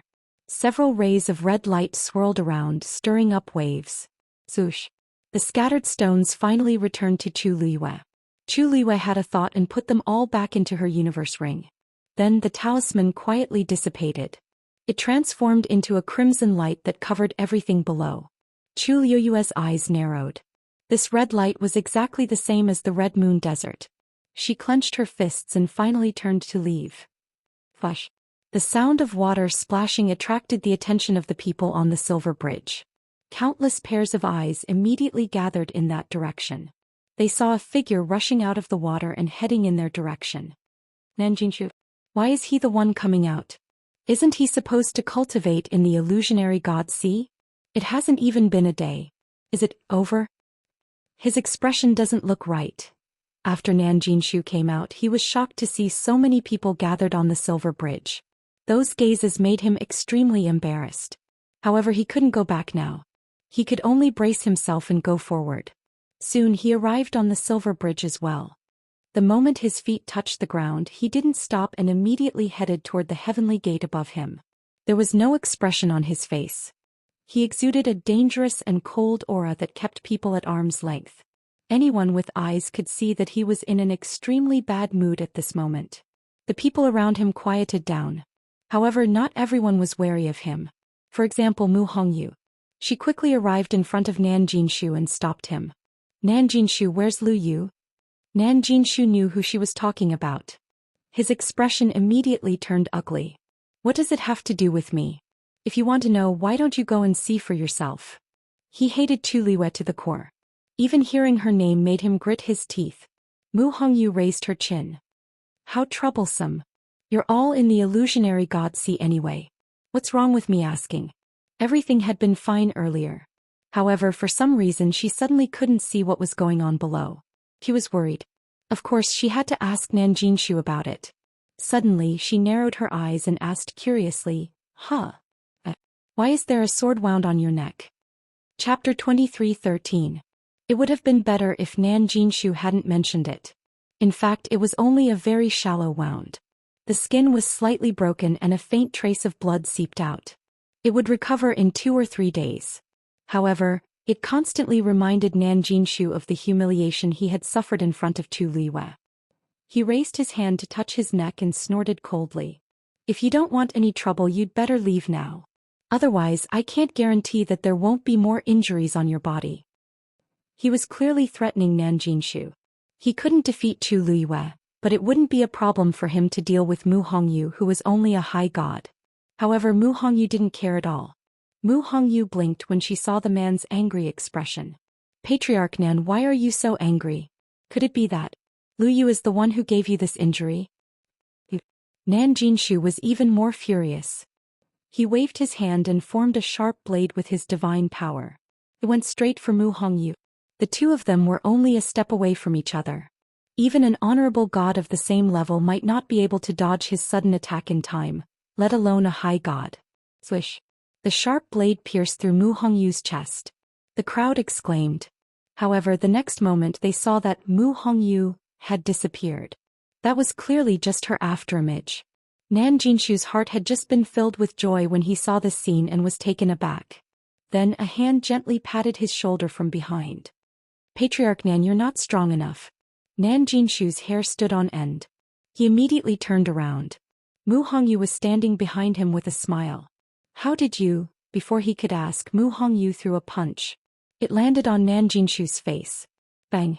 With a dull thud, Nanjinshu felt dizzy and stumbled a few steps back, almost falling to the ground. When Mu Hongyu threw this punch, it affected the power of the surrounding space and created a great pressure on Nanjinshu. That was why he was able to catch Nanjinshu off guard so easily. Nanjinshu felt a dull pain all over his face. Something was flowing out from his nose and the corner of his mouth. He wiped it off and looked down. The blood was thick and red. His hands began to tremble slightly. The surrounding onlookers revealed strange expressions when they saw this. What was going on? Wasn't Mu Hongyu a high deity? After exchanging blows with Nanjinshu, not only was he not injured, but he even managed to beat Nanjinshu to such a state? Mu Hongyu clicked her tongue and shook her head. Nan family head, you don't seem to be in a good condition. Why do you have to force yourself? I'm just asking you a question. Can't you just answer me honestly? Now you've added new wounds to your old wounds. Look, what do you want? Nanjinshu was about to explode from anger. Mu Hongyu. Mu Hongyu touched her ear. Hey, I'm listening. You. At this moment, another figure dashed out of the illusionary god ocean.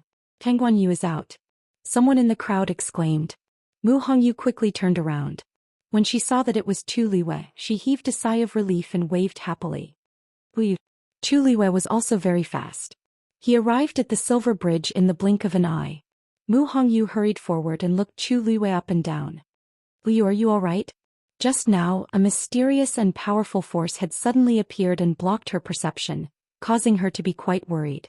When she saw that Nan Jinshu had returned first and was injured, she was even more worried about what had happened below. Chu Liwei smiled. I'm fine. Mu Hongyu heaved a sigh of relief after confirming that she was really not injured. That's good, that's good. Chu Liwei looked up and saw Nan Jinshu covering his nose with blood all over his face. He raised his eyebrows in surprise. What happened to the Nan family master? He had only arrived a little earlier than her. Why was he injured again? Mu Hongyu coughed. I asked him about your situation just now. Not only did he refuse to tell me, but he even wanted to hit me. I had no choice but to retaliate. She sounded quite aggrieved. Everyone was speechless. Nan Jinshu's forehead twitched. This Mu Hongyu was really good at distorting the truth. Upon hearing this, Chu Liyue's expression turned cold. Nan Jinshu, did you attack Hongyu just now? Nan Jinshu could not deny it. He gritted his teeth and said, so what if I did? But she's not.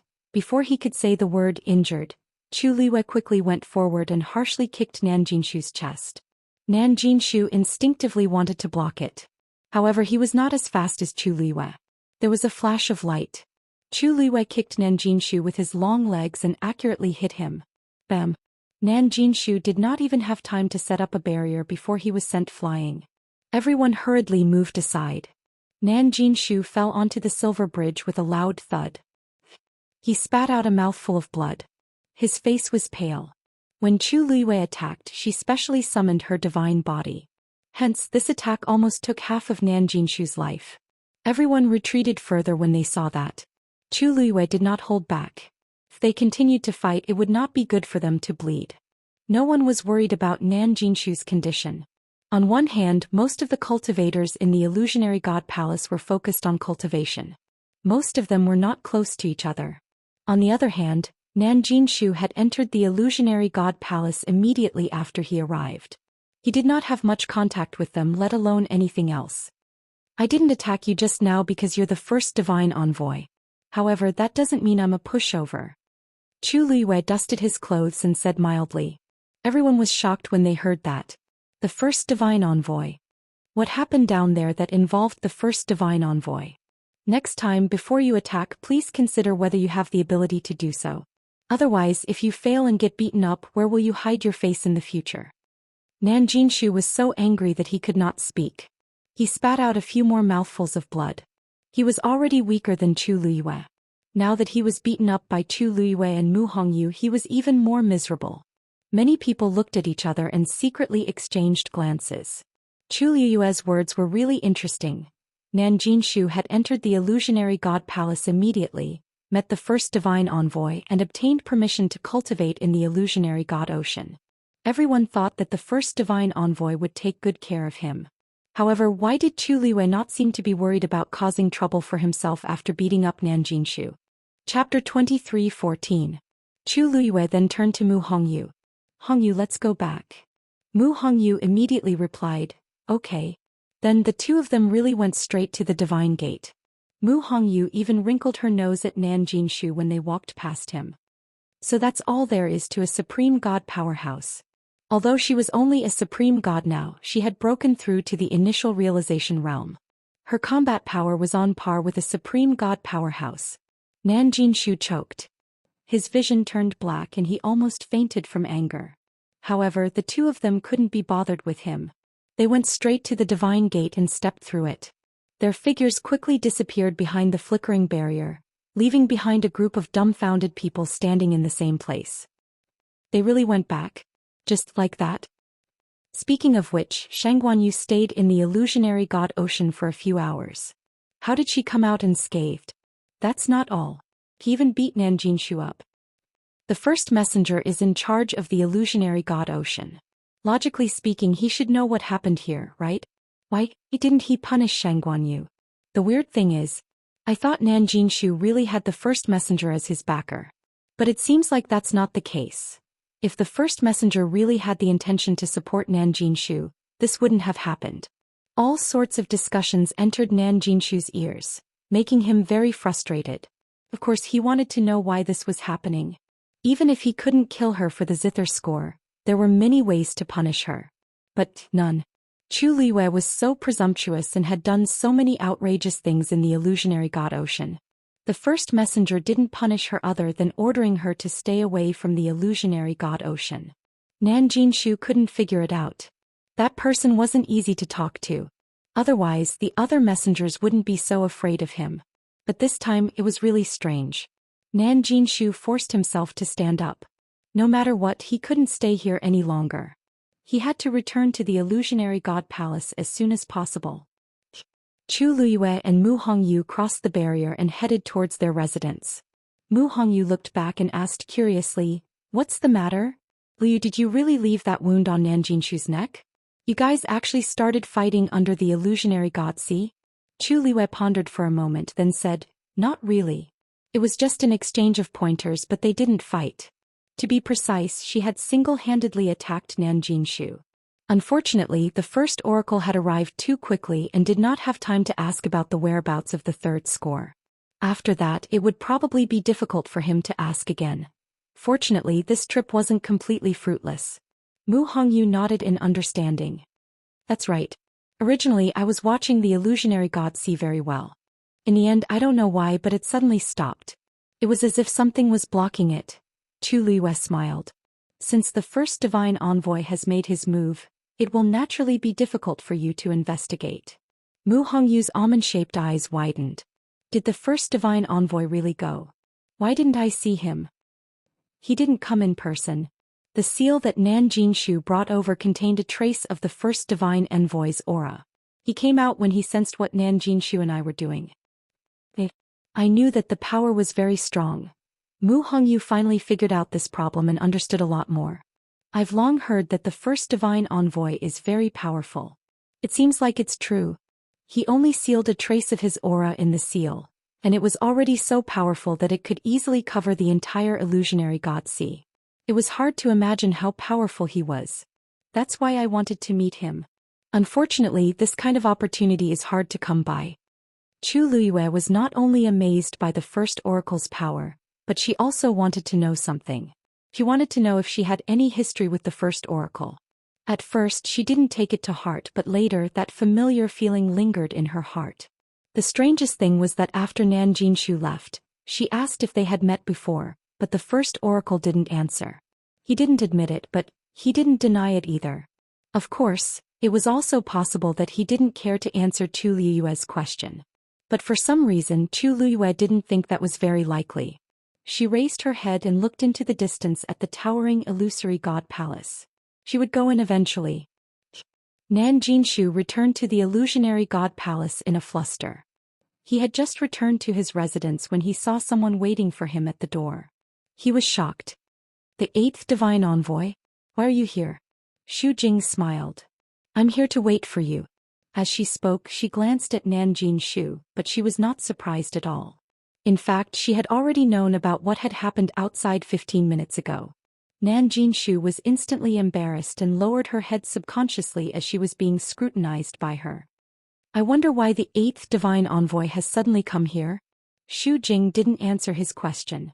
Instead, she sighed. "It seems that Shang Guanyu is more arrogant and despotic than the rumors." Nan Jinshu was furious when he heard this. He let down his guard against Xu Jing. He wiped the blood from the corner of his lips. "She has always been like this.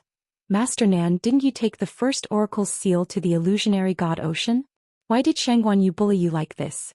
Is she looking down on you, or does she not care about the first oracle at all?" Xu Jing asked purposely. Offending Nan Jinshu wasn't a big deal, but offending the first oracle was a serious crime. She thought that Nan Jinshu would be furious and would complain to the first divine emissary. However, Nan Jinshu's expression changed several times before he finally said, "Don't worry, Mississippi." Finally, he said, Eighth Divine Envoy, did you come here just to tell me this? Xu Jing was stunned. Nan Jinshu's reaction didn't seem right. While she was thinking, Nan Jinshu continued. The first Divine Envoy has already made his decision. Naturally, we can only listen to him, said the first Divine Envoy. Xu Jing's heart skipped a beat. She finally realized that the first oracle already knew about this. But the current situation was his choice. The first oracle didn't punish Chu Liyue. Xu Jing couldn't believe it, but Nan Jinshu didn't want to talk about it anymore. Eighth oracle, if there's nothing else, of course there is. Xu Jing quickly reacted and suppressed the shock and confusion in her heart. The sixth oracle wants to see Master Nan. Nan Jinshu was stunned. The sixth oracle? No. Xu Jing nodded and smiled. Master Nan, please follow me. This didn't give Nan Jinshu the right to refuse. Digression, 6 p.m. Chapter 23:15. At this moment, Chu Liyue and Mu Hongyu returned to their residence. After the two entered the room together, Chu Liyue found a pen and paper and drew the spatial layout under the illusionary god C for Mu Hongyu. This was actually very difficult. Under the illusionary god C, countless spaces intertwined and overlapped, and were constantly changing. Even 1/10 of it could not be represented by the drawing on the paper. Fortunately, after the stones rolled out, they each froze a part of the space with the divine realm, which helped Chu Liyue a lot. In addition, Mu Hongyu stood on the silver bridge and watched for a long time, so she was aware of the situation under the illusionary god C. Therefore she could understand it. After a while, Chu Liyue finally stopped writing and handed over the map in her hand. Mu Hongyu took it and glanced at it. He was surprised. Luyu, how do you know so much? These were all invisible and intangible. Her control of space was not top-notch, so it was reasonable to say that she could not give such a map. Chu Liyue was about to speak when she saw Chong Wanzhou come to the door with tea in his hand. She smiled and waved. Little Zhou, come in. Chong Wanzhou walked in, came to Chu Liyue's side and poured her tea. It was the familiar taste of ginger tea. Chu Liyue reached for the cup. The temperature was just right. She took a sip and her lungs instantly warmed up. A unique fragrance with a hint of bitterness gradually diffused. Chu Liyue narrowed her eyes comfortably, and her bright eyes almost curved into a crescent moon. Not to mention anything else, Xiao Zhou had always done well in these matters. However, he was now a god. It was really a waste of talent to serve her like this. Chu Liyue held the tea and said, Little Zhou, don't do these things in the future. Chong Wanzhou froze and a trace of panic flashed in his eyes. Master thinks I didn't do well? Chu Liyue hurriedly waved his hand. Of course not. However, with your current status, doing this is really a waste of time and energy. These are only trivial matters. Master's matter is not a trivial matter. Chong Wanzhou pursed his lips and interrupted her, which was rare of him. Chu Liyue was stunned. She looked up and saw his stubborn face. How stubborn? Chu Liyue sighed in her heart and could only say, then, just pretend I didn't say anything? Chong Wanzhou gently nodded. A few strands of messy golden hair hung down from his forehead, covering the ripples in his eyes. Only his rose petal-like lips, which were slightly raised, revealed some of his emotions. Chu Liyue helplessly held her forehead and smiled. Forget it. He could do whatever he wanted. Now that he had become a god, he was no longer as easily bullied as before. Chu Liyue retracted his gaze and looked at Mu Hongyu. Here's what happened.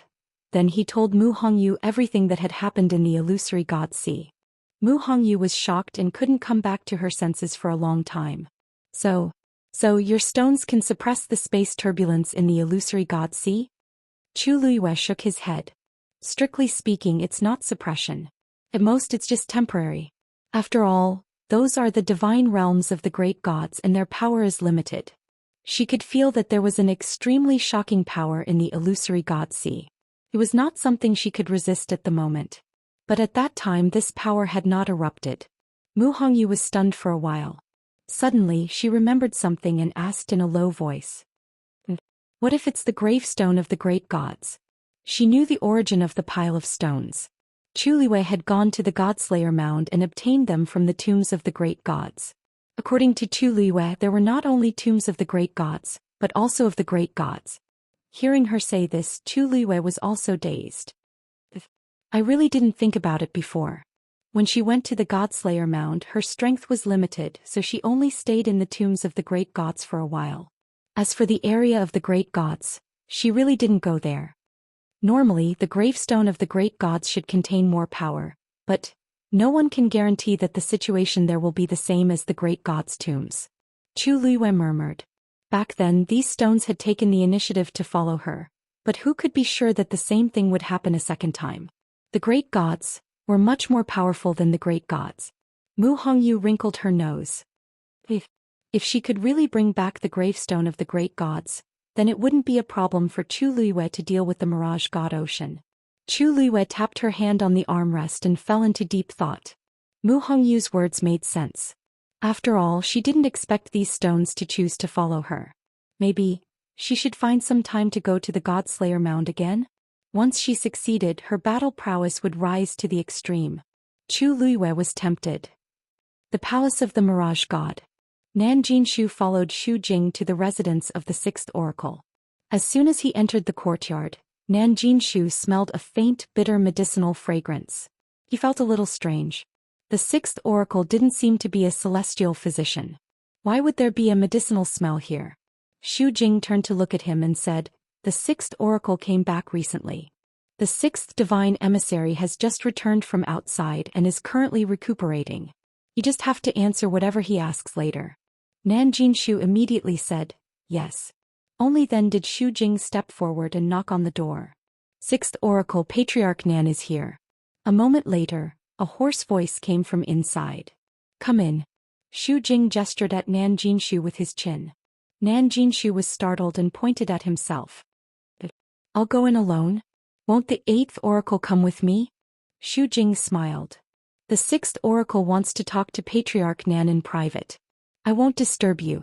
Nan Jinshu was a little nervous, but he nodded and went in. Xu Jing closed the door. Creak. Nan Jinshu felt inexplicably nervous as he listened. He had been here for a while and this was the first time an oracle wanted to see him. "Nan Jinshu." The voice came from behind the screen. Nan Jinshu cupped his fists and bowed. "Greetings, sixth oracle. Are you sure the third music score is in the god-slaying tomb?" Nan Jinshu was stunned. At first he found it strange that the sixth divine emissary knew about this. However, after thinking about it, he realized that the first divine emissary had already sent someone to investigate. He nodded. "Yes. Did you tell Shangguan Yu about this?" "Of course not." Nan Jinshu said hurriedly. "This is a serious matter. How would I dare to tell her about it?" "That's good. As long as you know what you're doing. Besides, I heard that she went to the illusionary god Ocean without permission." "Yes. This woman is very daring. Did the first oracle know about this?" Chapter 23:16. Nan Jinshu paused and said hesitantly. "This counts, but it doesn't. At that time I brought the seal of the first divine envoy to the illusionary god sea. When I clashed with Shangguan Yu, the aura of the first divine envoy gushed out from the seal and chased us out of the illusionary god sea." "The first oracle didn't show up?" "No." Nan Jinshu was puzzled. "The first oracle is in charge of the illusionary god sea. Even if he doesn't show up personally, he can easily find out everything that happens in the illusionary god sea. Besides, such a small matter shouldn't require the first oracle to make a move, right? Actually, this matter might be a big deal to him and Chu Luiyue, but it was definitely nothing to the first oracle. The illusionary god sea was boundless and vast. At most, the two of them were just messing around. Why would the first oracle make a special trip for this matter? Just the seal alone was enough to solve the problem. "When you went to meet the first oracle, did you see him in person?" the sixth oracle suddenly asked. Nan Jinshu hesitated. Outsiders thought that he had entered the courtyard and must have seen the first oracle. But in reality he had just stood outside the door and said a few words. He didn't even see that person's shadow. He didn't dare to hide anything in front of the sixth oracle. As expected. The sixth oracle murmured as if he had expected this, but he also seemed a little unwilling. Nan Jinshu almost thought that he was hallucinating. Why did it sound like the sixth oracle wanted the first oracle to appear personally? And he seemed to have expected that the first oracle wouldn't meet him? "You said that the first oracle came out to stop the two of you as soon as the conflict broke out?" "Yes." Nan Jinshu described the situation at that time. Of course he added some details, but he didn't know that Zhou Xian was completely uninterested behind the screen. What he wanted to know was the first oracle's attitude towards Chu Liyue. What kind of place is the illusionary god sea? In the past 10,000 years, 90% of the cultivators who trespassed there died and were buried at the bottom of the sea. As for the remaining 10%, even if they were lucky enough to escape, they would inevitably be severely punished. Even if they didn't die, they would be half dead. However, when it comes to her, it's different. He sneered coldly with a hint of mockery. Nan Jinshu felt a little uncomfortable when he heard this voice. But at this time he didn't have time to think about this. His focus was the same as the sixth divine envoys. Sixth divine envoy, do you also find this matter strange? I originally thought that the first god's emissary wouldn't let Shangguan Yu off the hook so easily, but who would have thought that he wouldn't be punished at all? What do you think the first oracle is thinking? The thoughts of the first divine envoy are not something that we can guess. This? Nan Jinshu frowned. He could hear that the sixth divine emissary seemed to be very concerned about this matter, but perhaps because he was afraid, he did not continue to speak. Right, you can go back. Nan Jinshu was at a loss when the sixth divine emissary suddenly asked him to leave. Was he letting him go just like that? Could it be that the sixth emissary had asked him to come here just to ask about this? But, the sixth divine envoy, get out. That voice carried an unquestionable pressure. Nan Jinshu's heart skipped a beat. He didn't dare to ask any more questions and quickly retreated. Mu Hongyu left with the map that Chu Liyue had drawn. She still needed to go back and take a closer look at the situation below the illusionary god ocean. Also, she had to break through to the Mahayana realm as soon as possible. After Mu Hongyu left, Chu Liyue asked Xiao Zhou to leave as well. She sat alone in her room to think. Now there were a lot of things that she needed to solve.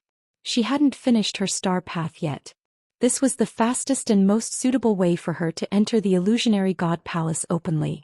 Suli had been in the illusionary god palace for a while and would carefully investigate the situation from time to time. But after all, she was under the watchful eyes of the god's emissaries. There were many things that Suli did not dare to go overboard with, so the information that she could find was limited. Until now, there were still no clues as to the whereabouts of Dugu Maobao and Lan Shao. Chu Liyue could basically conclude that the two of them were trapped in an extremely secretive location in the illusionary god palace. It would be impossible to rely on Suli alone to find them. He still had to go in. At the same time, the third Guqin score was also very important to her. She had to think of a way to get information from Nan Jinshu. If she guessed correctly, the third Guqin score was still in the Divine Ruins world. And the two gods' emissaries, Jiu Long and Shi Yan, who had left earlier, were probably looking for the last Guqin score.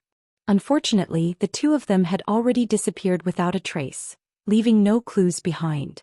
And Diwu Zhangzi, who was trapped in the illusionary god ocean. What kind of person was the first god's emissary? You, A low and pleasant voice sounded. Chu Liyue turned around and saw Rong Xiu walking in. He came in front of Chu Liyue. Seeing her frown, he reached out and smoothed her brows. What are you thinking about? Why are you so tired? Chu Liyue held his hand and rubbed her face against the back of his hand. It's still those. Rong Xiu smiled and hugged her. He leaned over and kissed her hair. Tell me about it. Miss Shangguan. I have something to do. Zhao, who had just walked to the door, was originally smiling. But when he saw the cold and noble figure hugging Chu Liyue in the room, he was shocked and stunned. Why was she here? Chapter 23:17. The most important thing was that he seemed to have come at the wrong time. When the two people in the room heard the voice, they both looked outside the door. Rong Xiu raised his eyebrows slightly. This is... Ming's heart trembled violently. He originally wanted to run away, but it was obviously too late now. If he wanted to go in, he really couldn't move his legs. Chu Liyue raised the corners of his lips slightly. Lord Ming, why are you here? Please come in. He didn't dare to disobey Madame's orders. Silently holding his breath, he walked stiffly and braced himself to enter the house. Chu Liyue stood up. Rong Xiu, let me introduce you. This is Lord Ming of Zhenbao Pavilion. He usually treats me very well and has helped me a lot before. Rong Xiu's thin scarlet lips curled into a smile. I see. Lord Ming, I've heard a lot about you. Ming Shu's legs went soft. He barely restrained his urge to kneel down and bow. He forced a smile. You flatter me. I've heard a lot about you too. Ah. Rong Xiu laughed. Since Lord Ming has taken good care of you as her husband, I naturally have to thank you properly. Ming Shu repeatedly said that he didn't dare. But it's just a small matter. It's not worth mentioning. At this moment he was extremely grateful to the second master. If it weren't for that person's reminder, he wouldn't know when he had offended Madam. How could he stand in front of this person and talk to him like this? Chu Luiwei raised his hand. Lord Ming, please sit down. You can talk slowly. How could Ming Shu dare to sit down? He coughed, waved his hand and said, No need, no need. I'm here today because I have something to tell you. I'll leave after that. Chu Luiwei looked at Ming Shu and felt that he was a little strange today. He seemed very nervous. It must be a big matter for you to personally solve the case. Please speak. Ming Shu tried his best to make himself look as calm and composed as he usually did. He said, It's like this. I came here this time to ask you if you've been in contact with Mu Yafeng recently. Chu Luiwei was stunned. Mu Yafeng? No, why? You frowned. Actually, it's nothing much.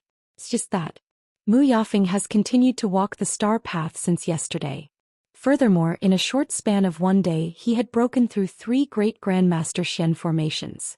I thought it was a little strange, so I thought I'd come over to ask you. Lord Ji thinks that I revealed the contents of the mythical flame diagram to her? Chu Luiwei immediately understood. Please don't misunderstand. Zhao hurriedly explained, I just feel that this matter is really strange, so I wanted to ask you for confirmation. After all, those Xian formations were extremely difficult to decipher. Previously she didn't make any progress for such a long time, but now she's suddenly improved by leaps and bounds. Chu Luiwei nodded in understanding. What Lord Ji said makes sense. Previously, Senior Xiao Ran had also said that he had spent several years on those great Grandmaster-level profound formations before he had barely comprehended them. Originally, according to his speculation, Mu Yafeng should also need a long time to decipher this Xian formation. Previously, she was busy with the illusory god Xi, so she didn't know that Mu Yafeng had made a move again. Now that she heard it, she also felt that it was very strange. The mythical flame diagram is a treasure of Treasure Pavilion. When I agreed to help copy it, I already knew the rules. I would never easily reveal it to outsiders. I didn't even reveal it to my subordinates. Lord Mingshu, you can rest assured about this. Yu hurriedly said, Of course I believe in your character. I have no intention of doubting you. Heavens! He was really just curious, so he came over to ask. Who knew that he would bump into this person? Wasn't this suspecting that there was something wrong with Madam? Even if he was given 10 more guts, he wouldn't dare to do this. If he had known that this person was here, he would never have stepped into this courtyard. Chu Liwei smiled. I know that Lord Yu has no ill intentions. Shri, it's not just you. I also feel that it's a little strange. Mu Yafeng's talent is not bad, but with her own strength, it is indeed impossible for her to decipher 3 Grandmaster Xian formations in such a short time. Chu Liyue's words were tactful. In fact, it should be said that it was absolutely impossible. If she had this ability, she wouldn't have dragged her feet on the Star Passage for so many years. In the eyes of many people in the illusory God Palace, Mu Yafeng was already a rare genius. But in Chu Liyue's opinion, but it was fine. Ming Shu heaved a sigh of relief and said, Not only that. She hasn't finished yet. She's still on the Star Passage. When I came here just now, I passed by and took a few glances. There was a bit of an irresistible force. Chu Liwei was a little surprised. You mean, she plans to directly finish the Star Passage and enter the illusory God Palace? Ming Shu paused. It's hard to say, but if her performance is still like this, then it might really work. Chu Liwei frowned slightly. In fact, she didn't care much about Mu Yafeng. But this matter was really strange. Otherwise, she wouldn't have made a special trip. I'm here today mainly to talk about this matter. It's up to you how you think. Ming Shu said. Chu Luiwei nodded. Thank you for reminding me, Lord Yu. Ming Shu waved his hand. Then, if there's nothing else, I'll leave first. There are still some things to deal with in the Treasure Pavilion. Hearing this, Chu Luiwei didn't ask him to stay. I'll send you off. No need, no need. I took the liberty to disturb the two of you. I'll leave now. How dare he really let the two of them send him off? As he spoke, he walked outside. Take care, Lord Yu. Rong Xiu said lightly. Ming Shu staggered, but a figure suddenly appeared in front of him. He steadied himself and looked up. Suddenly the corner of his eyes twitched. Yan Qing stood with his sword in his arms. There was no expression on his handsome and cold face. He just looked at him quietly. Yu quickly swallowed the rest of his words, nodded slightly and hurried away. For some reason his footsteps became faster. Almost in the blink of an eye, he had already opened the gate of the courtyard and slipped away. In such a hurry. Chu Luiyue looked at Yu's back and muttered in a low voice. The person he just mentioned, is she the one who asked you for the mythical flame diagram? Rong Xiu tilted his head and asked. Chu Luiyue nodded thoughtfully. That's her. However, based on my understanding of her, she shouldn't be able to do such a thing. Even if she went back to cultivate in seclusion for a while, she shouldn't have advanced by leaps and bounds. The seventh oracle values her very much. I don't know if she went to consult him. Rong Xiu raised his eyebrows slightly and said lightly. The seventh oracle really doesn't have good taste. Chapter 23:18. His tone was light and indifferent, extremely natural. Chu Luiyue glanced at him, wrinkled her nose and smiled. There aren't many people who dare to say that the seventh divine emissary has no foresight. The divine emissaries had a very high status in the illusory god palace. Many people would be extra careful when talking about them, let alone such a straightforward judgment. Rong Xiu bent his finger and lightly scratched her nose. Am I wrong? He's a Xian master himself. It's impossible that he can't see my Yuer's talent. Chu Luiyue shrugged and sighed. Isn't it because you don't have a bloodline totem? From the first day she came here, she deeply understood how much contempt and ridicule she would face without a bloodline totem. Rong Xiu's eyes narrowed slightly as his finger lightly brushed across her forehead. Chu Luiyue's heart moved. She leaned closer and whispered. Rong Xiu, the infinite divine dial, can only test people with bloodline power? Rong Xiu looked at her. After a moment he said, of course. Bang. A stream of light flew up and quickly bloomed into an extremely brilliant Xian formation. Mu Yafeng looked up with unconcealable excitement in her eyes. The fourth one. This was already the fourth Xian formation she had cracked in a row on the Star Road this time. And it only took her less than 2 days. Not far behind her, many people were watching. Seeing that she had successfully cracked another Xian formation, the crowd instantly became restless. What's wrong with Mu Yafeng? Why did she suddenly become so powerful?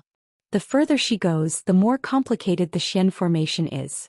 I remember that she was trapped in a Xian formation for a long time and couldn't crack it in the end, so she had no choice but to give up. How long has it been? She's back again and her progress is so smooth. Her talent has always been outstanding. Maybe she suddenly had an epiphany. If this continues, she can really comprehend all the Xian formations and officially enter the illusory god palace, right? I thought it would be Shangguan Yu. Haha. What a joke. Shangguan Yu is very powerful, but she doesn't have a bloodline totem.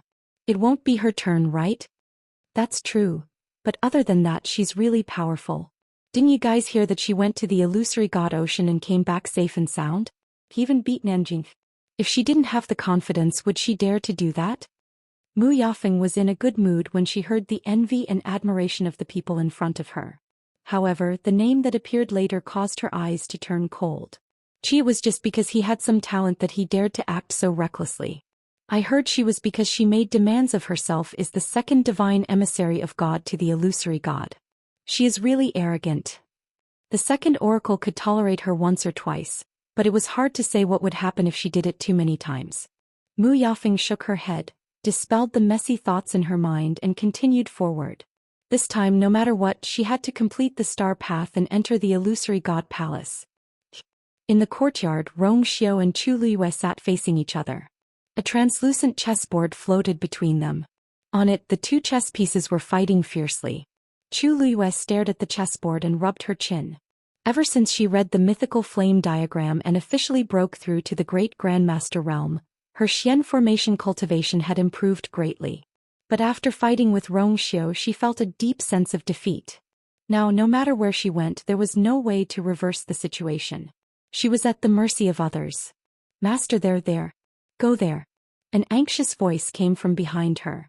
Chu Luiyue looked back helplessly. Little Hachi, how many times have I told you not to speak while watching the game? Can't you just paint your nails in peace? Little Hachi pursed her red lips and waved her hand. How can I be at ease when master can't win? Look, it's all messed up. Chu Luiyue. Are you complaining that your master is not good enough? Little Hachi narrowed her eyes and quickly smiled. Of course not. I'm doing this for your own good. Look, you've played with His Highness for so many years but you've only won a few times. Chu Luiyue, I remember this clearly. I really don't need you to remind me. She raised her chin. You want me to go there? Little Hachi's eyes lit up. Yes. Then watch carefully. Swoosh. Chu Luiyue flicked her finger, and a piece condensed from divine power flew out and landed on the spot Little Hachi pointed out. Rongxiu's eyes were calm as he placed a piece. It was as if a sword had slashed down and completely sealed Chu Luiyue's last path. Chu Luiyue spread her hands. Did you see it clearly? If we do as you say, it will only make your master die faster. Little Hachi shrank her neck guiltily. Ahem, master, I haven't been learning for long. Of course, I can't compare with you and His Highness. I promise I won't say anything next time. Chu Luiyue said. You said the same thing last time and the time before that. Little Hachi pursed her lips and made a sewing gesture. Chu Luiyue gently knocked her forehead. You won't remember it anyway. She was used to it. Little Hachi's eyes were filled with tears. She really wanted to help her master win. At this moment Shijing walked in from outside. Chu Luiyue was a little surprised. Shijing, where did you go? She didn't see Shijing after returning from the illusionary god sea. Roy bowed to them one by one before explaining. Master, I went to the thunder pool. Chu Luiyue was slightly stunned. Isn't the thunder pool sealed? Now there shouldn't be anyone in the illusionary god palace going there. Shijing chuckled. Yes. But I just went to the shore to take a look. I didn't do anything else. Chu Luiyue laughed. All the Tianlei in the thunder pool have been frozen. What's there to see? Shijing said. Nothing. Master, there are a lot of Tianlei in the thunder pool. The second oracle and the others only sealed the upper layer, but the lower ones are still fine. Chu Luiyue frowned slightly. Oh. How do you know? This matter was extremely confidential and hidden.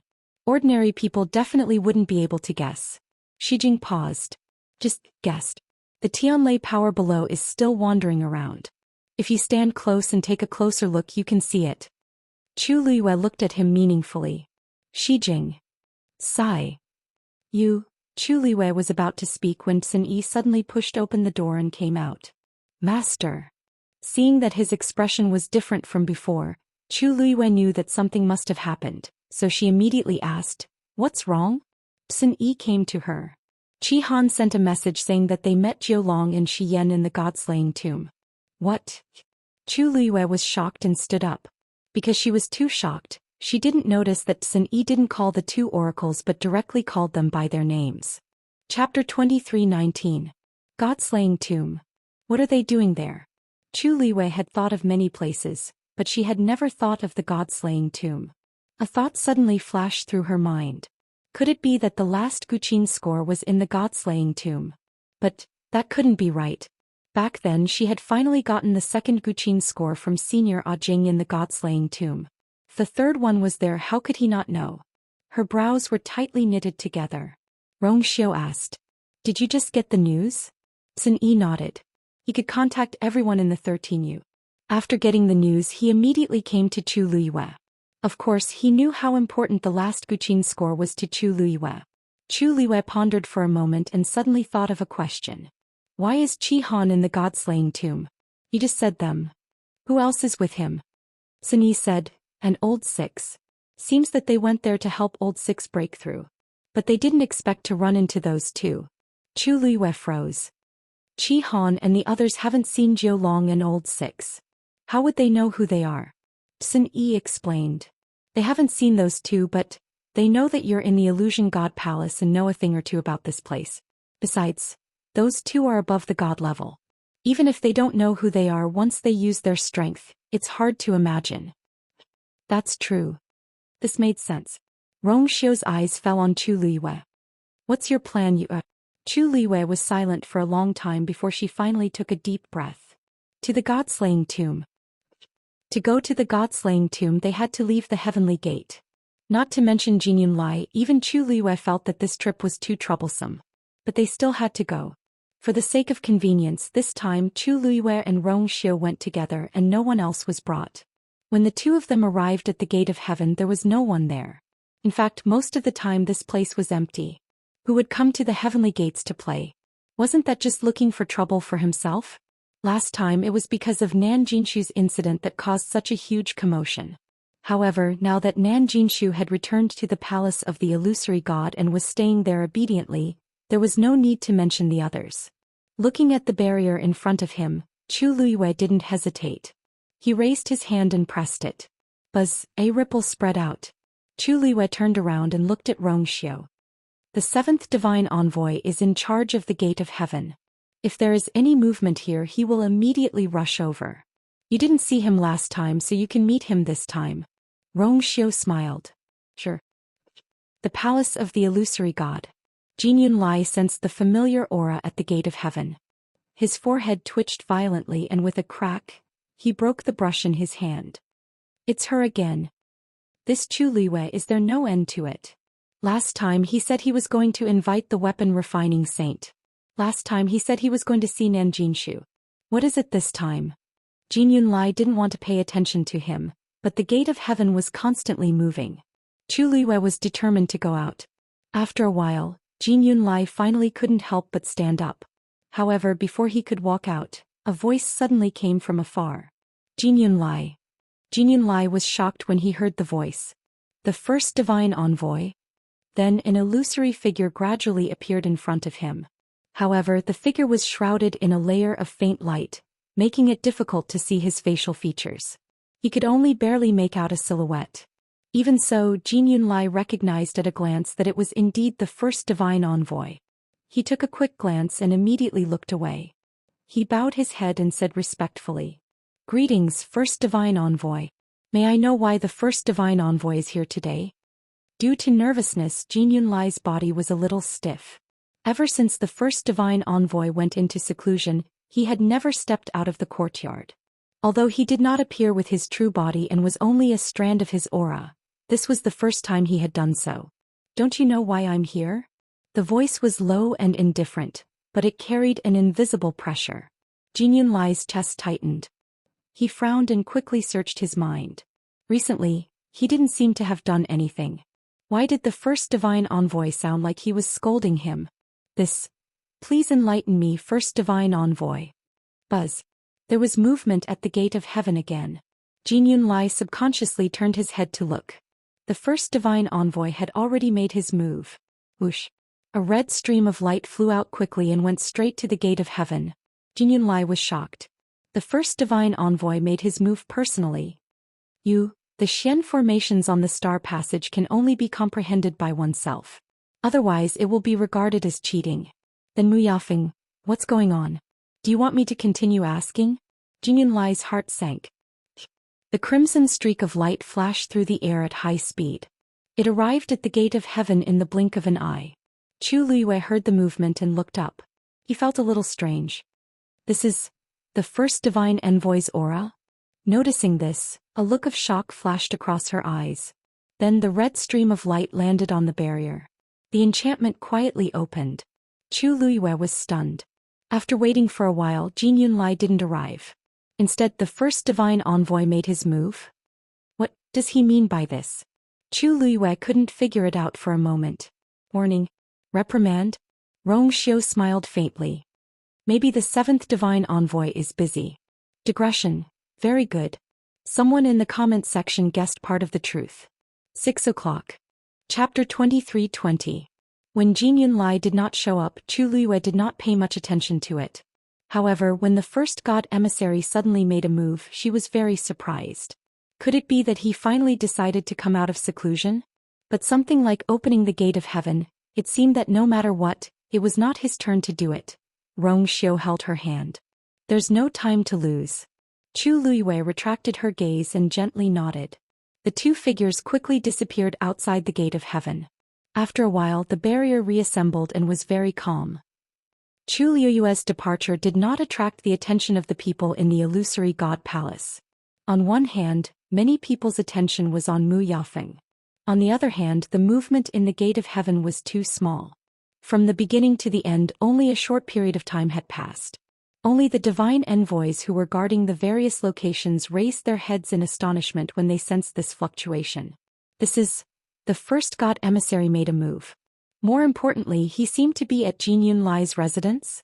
In an instant, several god emissaries immediately moved out and headed towards Jin Yunlai's direction. The first god emissary had been in seclusion for several years. Now that he finally made a move, they naturally had to go and check it out. Illusory God Palace. There was dead silence in the huge room. Jin Yunlai stood there with her fists clenched. Most of her strength seemed to have been sucked out of her body. Even opening her mouth to speak was difficult. Her face was pale and her lips trembled slightly. She felt as if she had fallen into an ice cave. Every word of the first god emissary's questioning was heavy and cold. After a long time she finally found her voice. I just gave her a little reminder. A little reminder? The first god emissary asked. Jin Yunlai closed her eyes and finally said dejectedly, yes. I intentionally helped her. The gate of heaven will only open for a year. If she is unable to comprehend all the Xian formations on the star path before the deadline and enter the illusory god palace to ascend to the heavens, then she will have to wait for another 10,000 years. A few months have already passed and she is still trapped in those Xian formations. I just feel that her talent is not bad. It is a pity to wait so long. Who in the illusory god palace didn't wait like this? The first oracle let out a rare laugh as if he had heard a joke.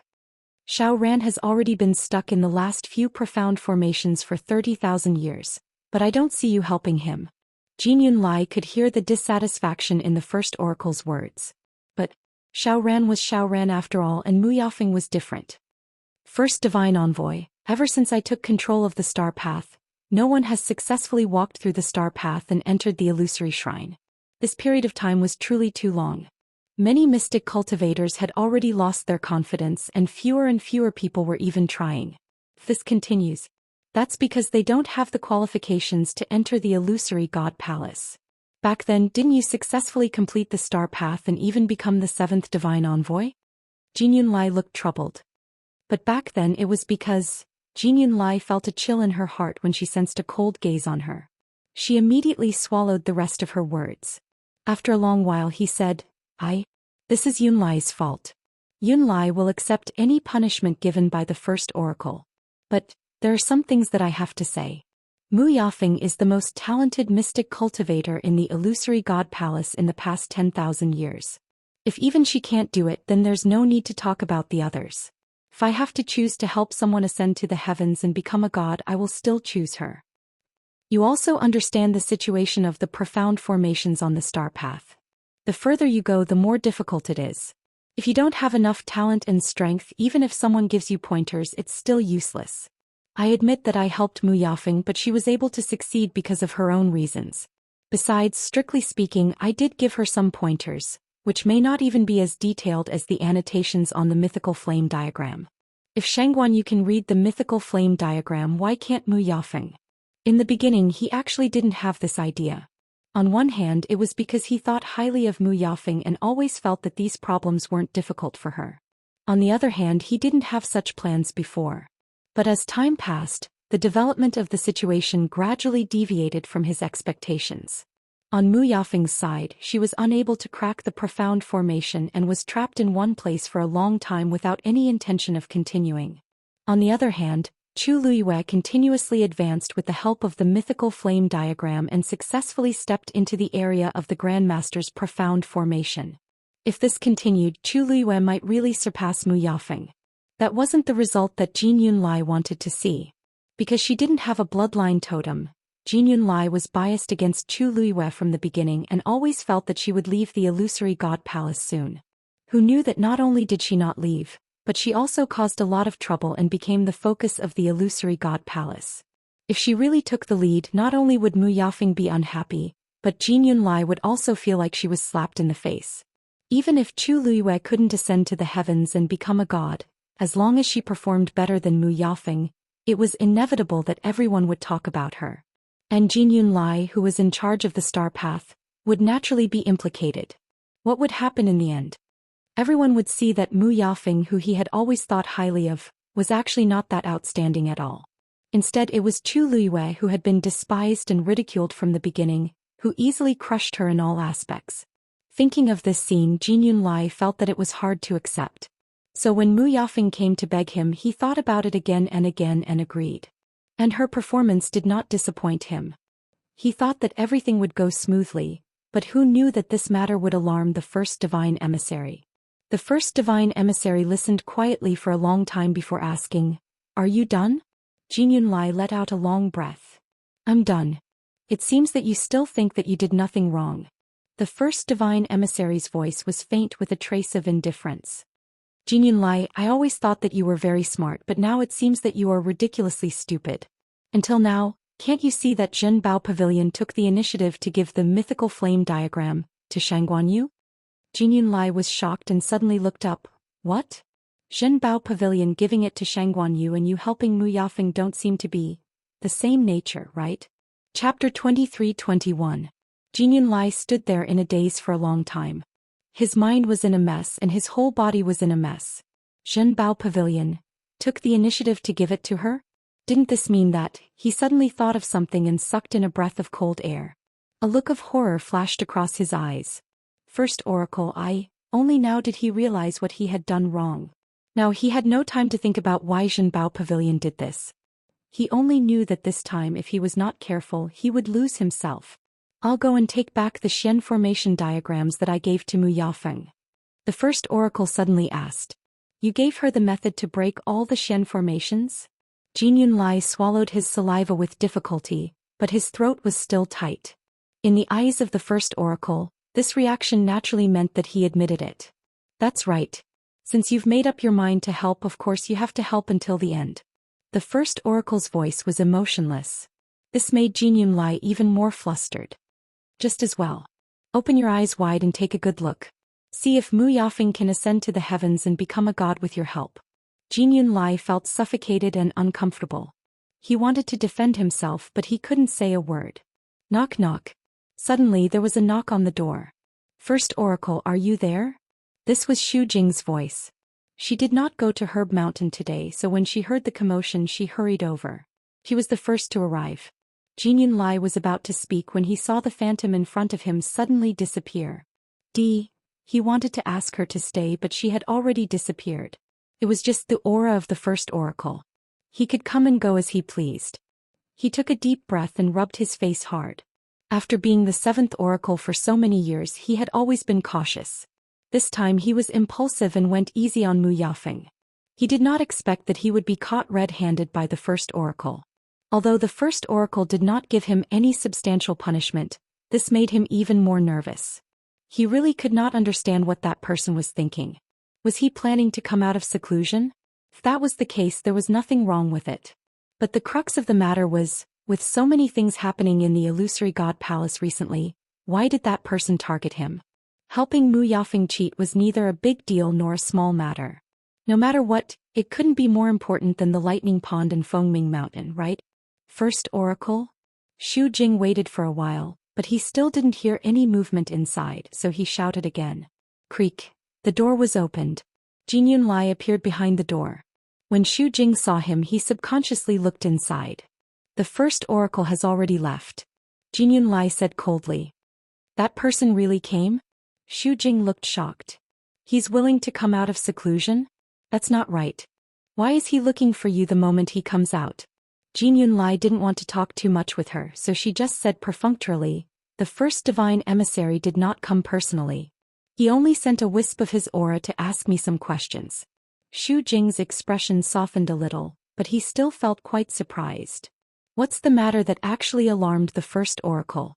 Jin Yunlai glanced at her. "You came here to ask about this? Then you can leave." After saying that he closed the door again. Bang. Xu Jing didn't expect his actions to be so swift and straightforward. She was so shocked that she took half a step back. When she came back to her senses she was immediately angry. Didn't she come to ask because she was too surprised that the first oracle had come out of seclusion? What kind of attitude was this? If it weren't for the fact that Jin Yunlai's status was slightly higher than hers, she would definitely not let it go so easily. Xu Jing tidied her clothes and turned to leave. After taking a few steps, she suddenly thought of something and turned back to look at the tightly shut door. No. Jin Yunlai's expression was particularly ugly. Did something happen between him and the first oracle? She thought for a moment and raised her voice. Seventh oracle, I heard that Mu Yafeng has already cracked 6 great Grandmaster Xian formations in a row. Aren't you going to take a look? Bang. Jin Yunlai suddenly smashed something. Xu Jing's heart skipped a beat. What was wrong with him? Wasn't Mu Yafeng someone he particularly valued? Now that she had an outstanding performance, why was he still so angry? Xu Jing had a bad feeling. She gritted her teeth and finally turned to leave. After that, a few more oracles came to find out what was going on, but they were all sent away by Jin Yunlai with a few words. When Chu Luiyue and Rong Xiu left the illusory god palace and crossed the blue and black sea, she deliberately slowed down. Unfortunately, nothing out of the ordinary happened. After that, the two quickly rushed to the god-slaying mound. Because it wasn't their first time there, and because their strength had improved greatly, it only took them a short time to get there. At noon the next day, the two successfully arrived again. After passing through the forest, they officially entered the god-slaying mound. Looking from afar, it was vast and barren, bleak and cold. It was no different from before. It was just that the inexplicable coldness and pressure seemed to be stronger than before. There was a faint smell of blood in the air. Chu Luiyue frowned slightly. It had been a long time since they had been here, and the god-slaying mound seemed to have some subtle changes. They should already be inside. Rong Xiu looked into the distance and narrowed his eyes. Chu Luiyue nodded. Then the two walked forward hand in hand. At this time, deep in the god-slaying mound, Qi Han was holding a long sword and staring at the two in front of him vigilantly. Behind him sat a young man covered in blood. It was Lu Feng. Jiulong laughed. You want to enter here with just the two of you? Chapter 23-22. In front of them was a large area of broken tombstones. A desolate and sorrowful aura slowly spread out. This was the tomb of the honored god. Qi Han and Lu Feng had been in the god-slaying mound for some time. They had spent a lot of time and effort to get here. They did not expect Jiulong and Xian to arrive at this time. As soon as they arrived, they ordered everyone to leave without hesitation. Most of the cultivators in the god-slaying mound had been forced to leave. Of course, not everyone was willing to do so. However, these two were too powerful. Even honored gods could not last more than 3 moves against them. Everyone had no choice but to obey. Jiulong and Xian had entered from the edge of the god-slaying mound, so they were the last to arrive here. They met Qi Han and Lu Feng, who were waiting outside the tomb. The aura of the tomb of the honored god had changed slightly with the passage of time. To ensure their safety, the two decided to wait here until the aura was at its weakest before going in. When Jiulong and Xian arrived, Qi Han and Lu Feng had already waited here for 3 days. As expected, they were also chased away. But they did not agree. After a short stalemate, Jiulong and Lu Feng attacked. After a few rounds, Lu Feng was injured and defeated. Qi Han held his sword in front of Lu Feng to guard against Jiulong's next move. Of course, Jiulong didn't take his actions seriously at all. They were just 2 exalted gods. What was there to care about? Jiulong looked down at the 2 of them. My patience is limited. I can't be bothered to continue arguing with you. I'll count to 3. If you don't leave by then, don't blame me for being merciless. Qi Han said coldly. The god-slaying mound is not anyone's private territory. Every cultivator in the world comes here. You want everyone to leave? That's too unreasonable. 1. Jiulong raised one finger. Obviously, he did not care about Qi Han and Lu Feng. He could not be bothered to continue arguing with them. After all, he had already given them the warning he needed. If they insisted on not listening, there was nothing he could do. Lu Feng coughed and slowly wiped the blood from the corner of his mouth. He twitched his lips without a smile. Qi Han, there's no need to say so much to them. If they were reasonable, they would not do such a thing. Xian glanced at the 2 of them and said slowly, that's right. Reason?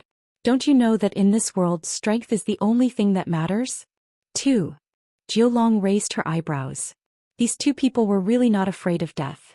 Unfortunately, perseverance without strength was ignorant stubbornness. Not only was it meaningless, it would even bring him a lot of trouble. The first messenger only said that the 2 of them were to come and find the last piece of music, but he did not say where it was. The god-slaying tomb was huge. Even if the two of them worked together, it would still take a lot of effort to find it. Because they were worried that someone would find the music score before them, the first thing they did when they arrived was to drive everyone out. Better to be safe than sorry. Although this would be troublesome, it would avoid some risks. Overall, it was worth it. Most of the people he had met before were quite obedient, or rather sensible. After seeing that Zhou Long and Xian's strength far exceeded theirs, they all gave up and retreated. Only these two were stubborn. 3.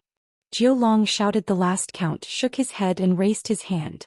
It's your honor to die in my hands. He did not want to dirty his hands with the blood of the exalted gods. Unfortunately, these two were not smart enough.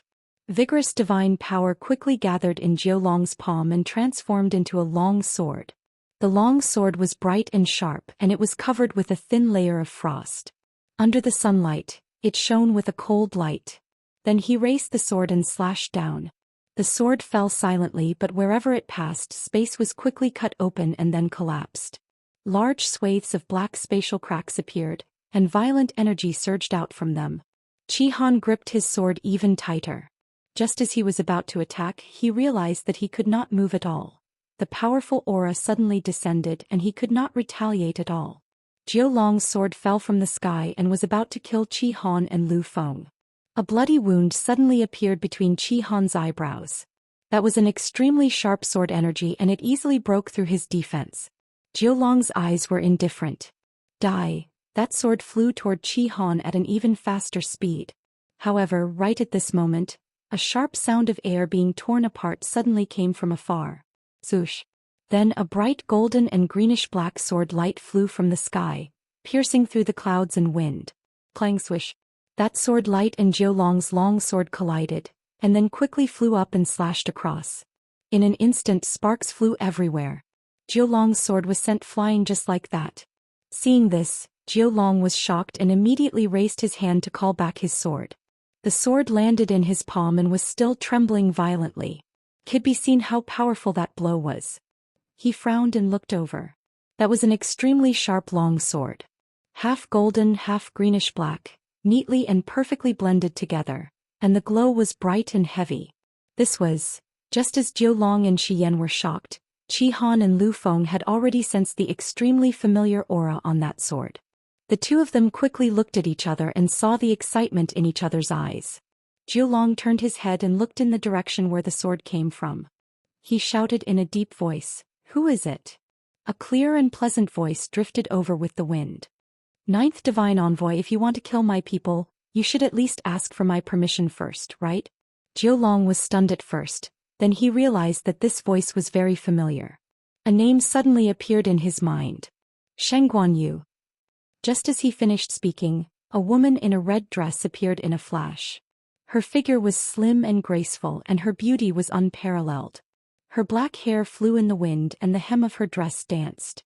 There was a faint smile on her face, and her starry eyes were slightly curved like the moon, as if they were filled with starlight.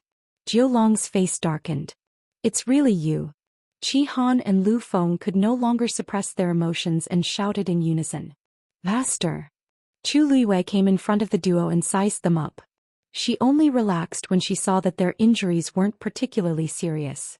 She smiled and said, "Don't worry. Fortunately, we're not too late." Zhou Long frowned and stared at the few people in front of him. "The two of them are your subordinates." Chu Luiwei turned around and tucked her hair behind her ear. She raised her finger and the Star Spectre sword returned to her hand. She smiled. "Yes." Chapter 23-23. Zhou Long looked at the woman in front of him in shock. He had only used 30% of his strength in that attack, but it wasn't something an ordinary cultivator could withstand. And yet Chu Liwei had blocked it so easily. He had heard this name a few times recently. After all, she had caused quite a commotion in the Illusion God Palace.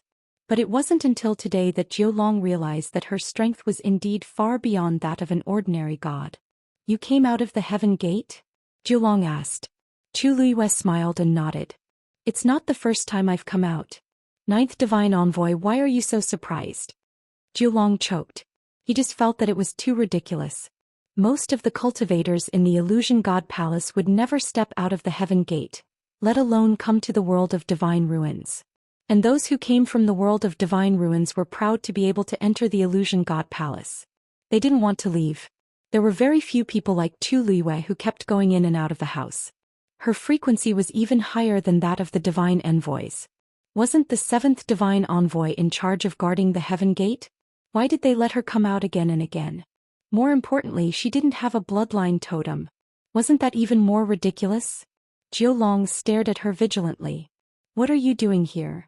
Even if she left the illusion god palace, there were many places she could go.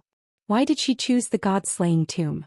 It was related to the last zither score, so Jiulong couldn't help but feel suspicious. Chu Luiyue blinked. My two subordinates are here. What's so strange about me coming here? But the two divine envoys, why did you suddenly leave the illusion god palace and come here and drive everyone else away? What are you doing? Jiulong's expression was cold. That's not something you have the right to ask. Chu Luiyue said, Oh. It seems that the two divine envoys don't want to reveal. Then forget it. As she spoke, she raised her head towards Qi Han and Lu Feng behind her. Scope. She was about to go to the tombs. Stop. Jiulong never thought that Chu Luiyue would actually walk in without a second word. He didn't even put them in his eyes. Chu Luiyue stopped in his tracks and turned his head to ask, What's wrong? Is there anything else? Jiulong gritted her teeth. It seems like you've turned a deaf ear to what we've said before? Chu Luiyue asked. Words? What words? Jiulong felt stifled in his chest. Qi Han explained. Master, they have already chased away all the cultivators here. If you hadn't come in time, I'm afraid we would have already. Chu Luiyue raised his eyebrows. Oh, about that. She was wondering why she hadn't seen anyone along the way. It turned out that Jiulong and Xian had chased them away. In that case, it was even more obvious what they wanted to do. Chu Luiyue tilted his head and looked at Jiulong and Xian. That's really unfortunate. I've come this time because I have something important to do, so I won't be able to leave for the time being. I hope the two divine envoys will forgive me. Although she said so, her expression and tone were extremely natural. There wasn't the slightest hint of apology in them. Clearly, she wasn't asking for help. She was just informing them of her choice and decision. She was going to stay here. Xian frowned and said coldly, Shangguanyu, you've done so many outrageous things in the illusion god palace. For Dumpling's sake, the divine envoys didn't pursue the matter. But that doesn't mean you can do whatever you want. If you don't listen to our advice, don't blame us for being impolite. Chu Luiyue's lips curved into a faint smile. Forgive me for being blunt, but I don't think the divine envoys have done anything extra for me. Why do you look like you've given me a lot of things? Xian felt even more annoyed. In the illusion god palace, the divine envoys were revered. No matter what they said or did, their subordinates would do as they were told. Very few would object and even fewer would dare to talk back to them. But now Chu Luiyue had done all of this and she didn't seem afraid at all. Who gave her the confidence? Shangguanyu, are you sure you want to continue being so impudent? Jiulong raised his sword and pointed it at her. No matter how powerful your eminence is, she's still your eminence. If he used his full strength, Chu Luiyue wouldn't be able to retaliate at all. Chu Luiyue blinked and smiled in the face of the cold sword light. Divine envoys, if I'm not wrong, the two of you are also here for that last zither score, right? Since everyone has the same goal, why don't we work together and find it first? We can talk about the rest later. These words caused Jiulong and Xian's expressions to change. This was something that the first divine messenger had specifically instructed the two of them. How did she know about it? Seeing the duo's reaction, Chu Luiyue also found it interesting. She glanced at the two of them, then slowly asked, You've come here to find the zither scores. The two of you have already come here to look for the zither score. Don't tell me that you still don't know. The two zither scores from before have already recognized me as their master? What did you say? Jiulong and Xian both exclaimed in shock. Chu Luiyue shrugged. It seemed that they really didn't know. Since the first divine envoy gave you this task, why didn't he tell you about it? Not many people knew that she was the master of the zither scores, but Nan Jinshu was one of them. He had chosen to tell the first divine envoy the location of the last score, so there was no reason for him not to tell her. Besides, someone like the first divine envoy should know this like the back of his hand. Otherwise, how could he be qualified to be called the first divine envoy and be in charge of the entire illusion god palace? But the strange thing was, these two didn't know? Jiu Long was about to attack. Chu Luiyue calmly raised her hand. Wait. Ninth Divine Envoy, I've already said that the two zither scores are with me, and they already belong to me. If you kill me now you won't get a single one. Once she died, the two zither scores would be scattered and hidden away again, and they would never be found again.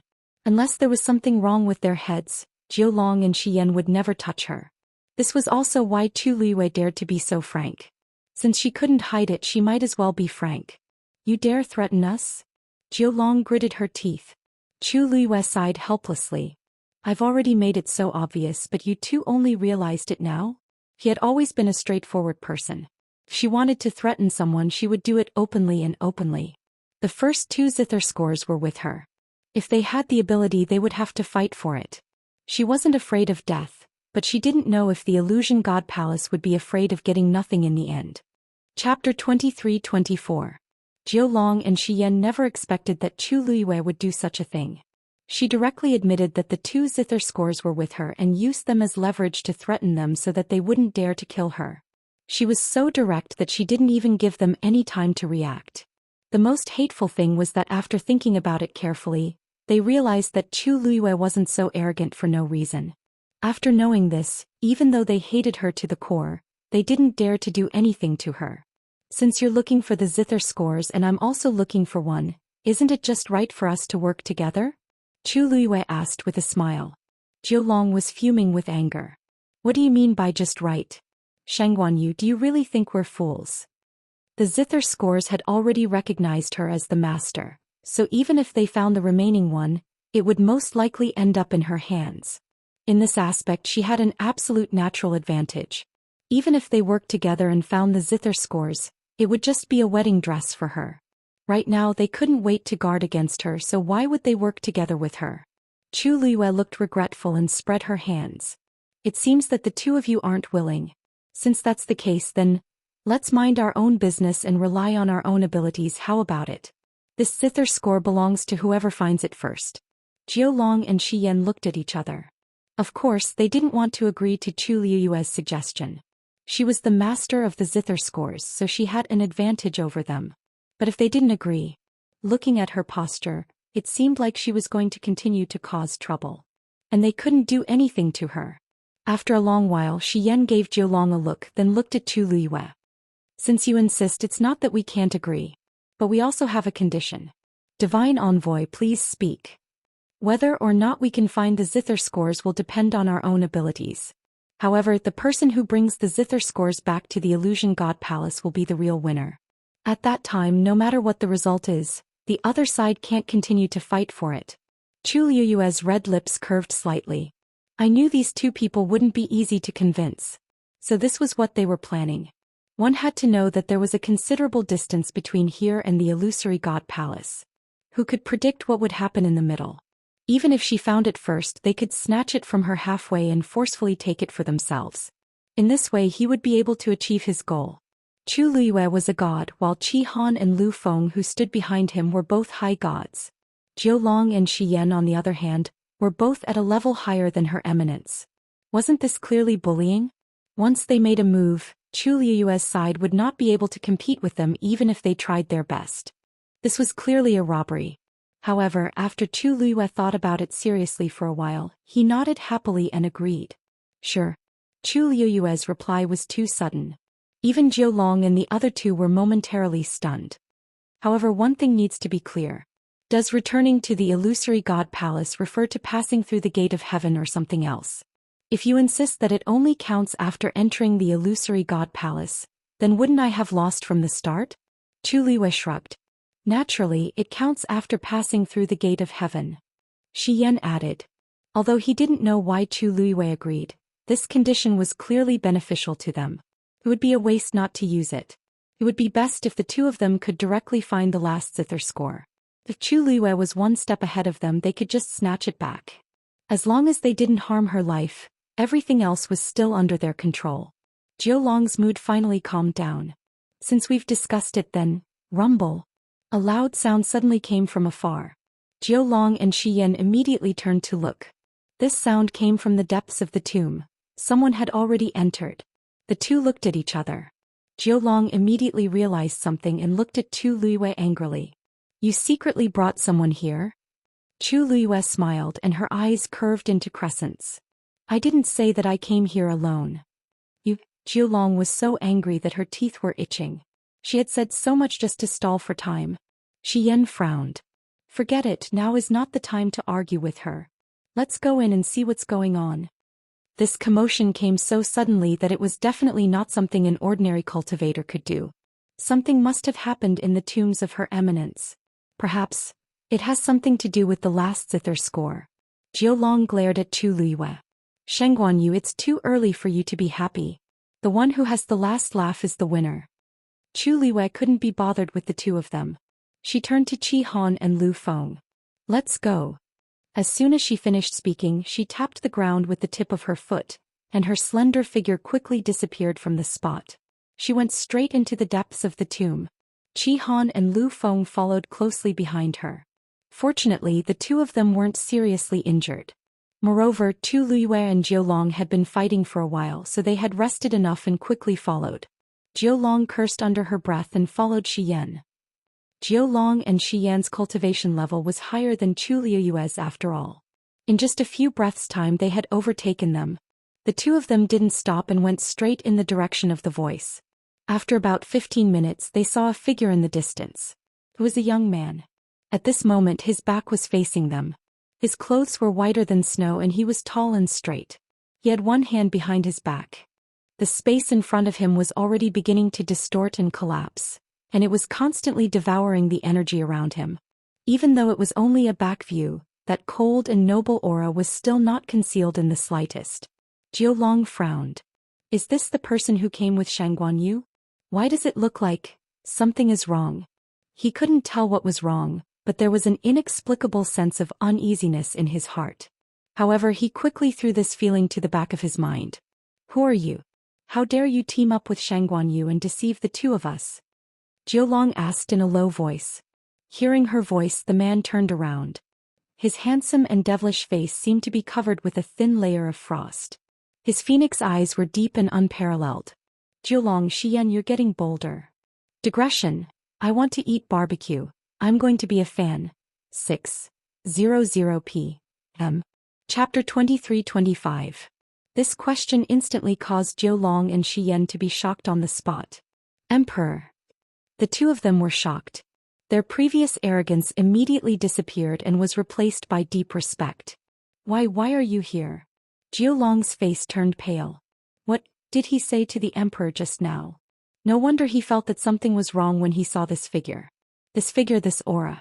He actually didn't recognize it. Actually, Jiulong couldn't be blamed. After so many years, the number of times he had seen the emperor could be counted on one hand. On one hand, the emperor didn't show up most of the time. On the other hand, with his and Xian's seniority, they were usually quite far away from each other. They couldn't be said to be familiar with each other. Moreover, they didn't expect that the emperor would appear here. Rongxiu looked up slightly. Three figures could be vaguely seen from afar. They were Chu Luiyue and the other two. Their strength was not as strong as Jiulong and Xian. In addition, Qi Han and Lu Feng were only in the high god realm and were injured, so their speed was even more limited. As a result, the distance between the two sides was so large in a short period of time. However, this made it convenient for Rongxiu. This short period of time was enough for him to solve the problem of the two. Thinking of this, Rongxiu retracted his gaze and looked at the two again. Feeling that indifferent and cold gaze on them, Jiulong and Xian felt a sense of pressure and their bodies tensed up. Didn't you already guess why I am here? He said indifferently. The two of them were stunned. After a while they suddenly came to their senses and were shocked. Wait, what does the emperor mean? Did he really come with Chu Luiyue? But Chu Luiyue's background, when did he have contact with the emperor? Furthermore, it would appear that the relationship between them was not ordinary at all. Otherwise, Chu Luiyue wouldn't have used such a tone when he mentioned the emperor. Xian suddenly thought of something and gasped. Emperor, that Shangguanyu is one of your men? He was guessing that Chu Luiyue was Rongxiu's subordinate and nothing else. However, Rongxiu was too lazy to correct him. He only raised his eyebrows slightly. His people. There was nothing wrong with that. Ben was his. His reaction in the eyes of the other two was obviously a tacit agreement. For a moment the two of them did not know how to react. Why didn't Chu Luiyue mention such an important matter before? If she had revealed even the slightest bit, she definitely wouldn't have received that kind of treatment in the illusory god palace. Zhou Long and Xian couldn't figure it out. The only thing they were clear on was that they had offended Chu Luiyue earlier, and this undoubtedly meant that they had offended the Celestial Emperor as well. Celestial Emperor, we have eyes but failed to recognize Mount Tai, which is why we offended you. Please forgive us. Zhou Long came back to his senses and quickly begged for mercy. Other than begging for mercy, he couldn't think of anything else he could do now. Previously he had rushed over excitedly, intending to find the last zither score before Chu Luiyue. Even if he couldn't find it, it wasn't bad to get rid of the person who conspired with her first. Who knew that he would bump into this person? Wasn't this courting death? Xian saw the situation and immediately followed suit, his heart filled with uneasiness.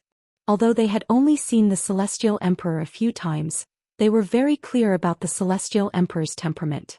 It was definitely not to be provoked. The mistake that they had made today was enough for them to suffer a lot. Xiu didn't say anything. The surroundings fell into a dead silence, as if even the air had frozen at this moment. The two of them held their breaths, as if their hearts were about to jump out of their throats. Finally Xiu spoke. Go to the illusory god sea and receive your punishment. Without Ai's permission you are not allowed to leave. Hearing this, Zhou Long and Xian were stunned. Celestial Emperor means, now? Xiu's eyes moved slightly and his thin scarlet lips raised into an extremely cold arc. If you can continue to stay here, it will be considered as your ability. The two of them trembled at the same time. This meant that if they didn't leave immediately, the Celestial Emperor would personally take action. Even if the two of them had the guts, they wouldn't dare to take such a risk. Wasn't this taking the initiative to throw themselves into a knife's mouth? But, Celestial Emperor, it's not that the two of us deliberately disobeyed your orders, but this time, we are here on the orders of the first divine envoy to find the last zither score. If we can't complete the mission, I'm afraid that when we return, we won't be able to explain it to the first divine envoy. Zhou Long braced himself and spoke with difficulty. If they had any other choice, they wouldn't choose to go against the Celestial Emperor. But in this situation they really had no choice. After all, the divine envoys were from the illusory god palace. Since the first divine envoy had ordered them, they didn't dare to disobey. Although the Celestial Emperor had a noble status, under most circumstances he wouldn't interfere in the matters of the illusory god palace. And the zither score was also an item of the illusory god palace. Logically speaking, this matter shouldn't have much to do with the Celestial Emperor. Why would he come here personally? Xiu raised his eyebrows slightly.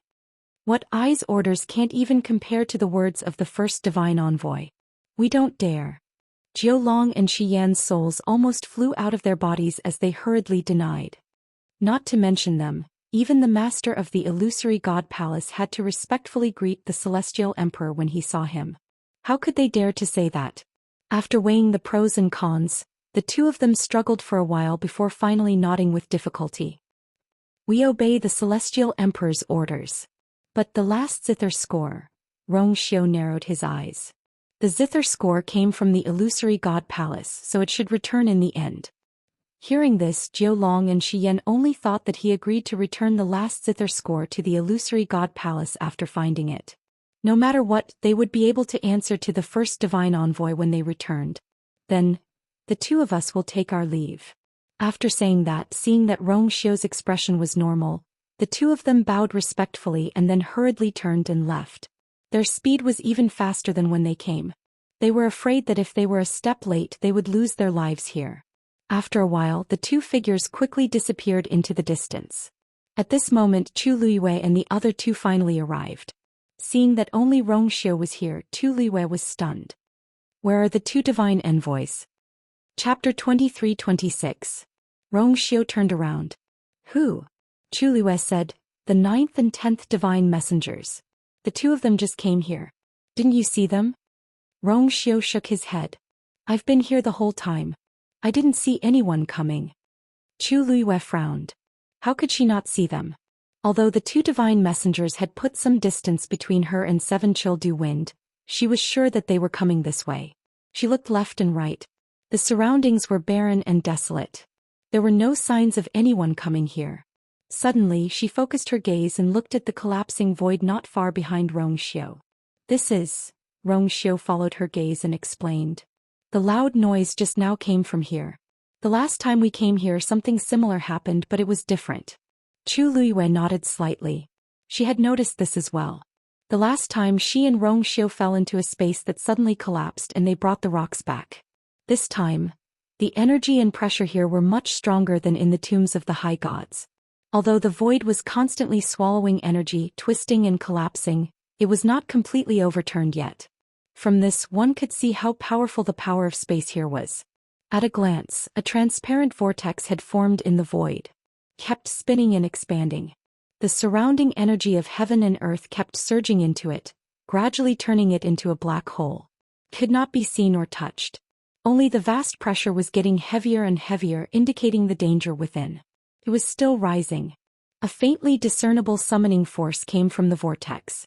Chu Luiyue frowned slightly and walked forward. Master. Qi Han and Lu Feng called out worriedly. Chu Luiyue raised her hand. Don't worry. I know what to do. With that she continued to walk forward.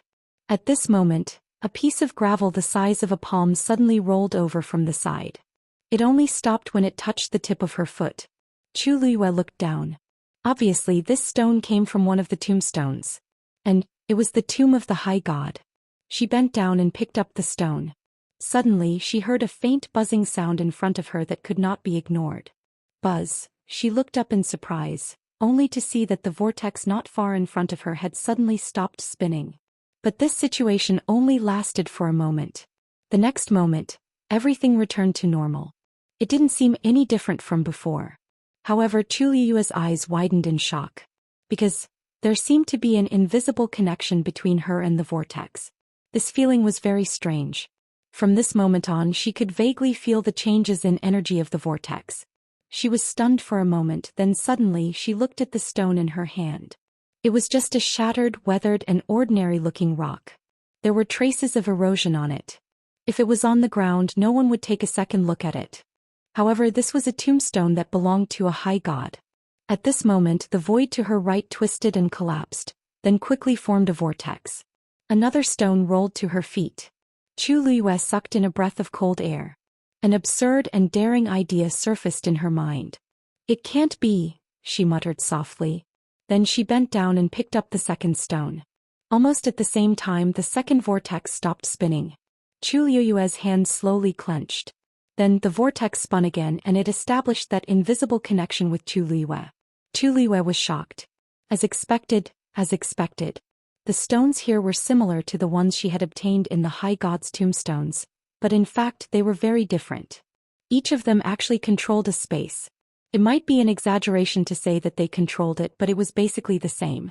The surrounding energy was constantly surging toward the two vortexes, and the two stones in Chu Luiyue's hand seemed to be faintly strengthening. Although it was subtle, it could not be mistaken. Plang. Suddenly, the sound of a zither came from Chu Luiyue's dantian. The sound of the zither was bleak and cold, and it spread far and wide in this vast wilderness. Chu Luiyue frowned subconsciously.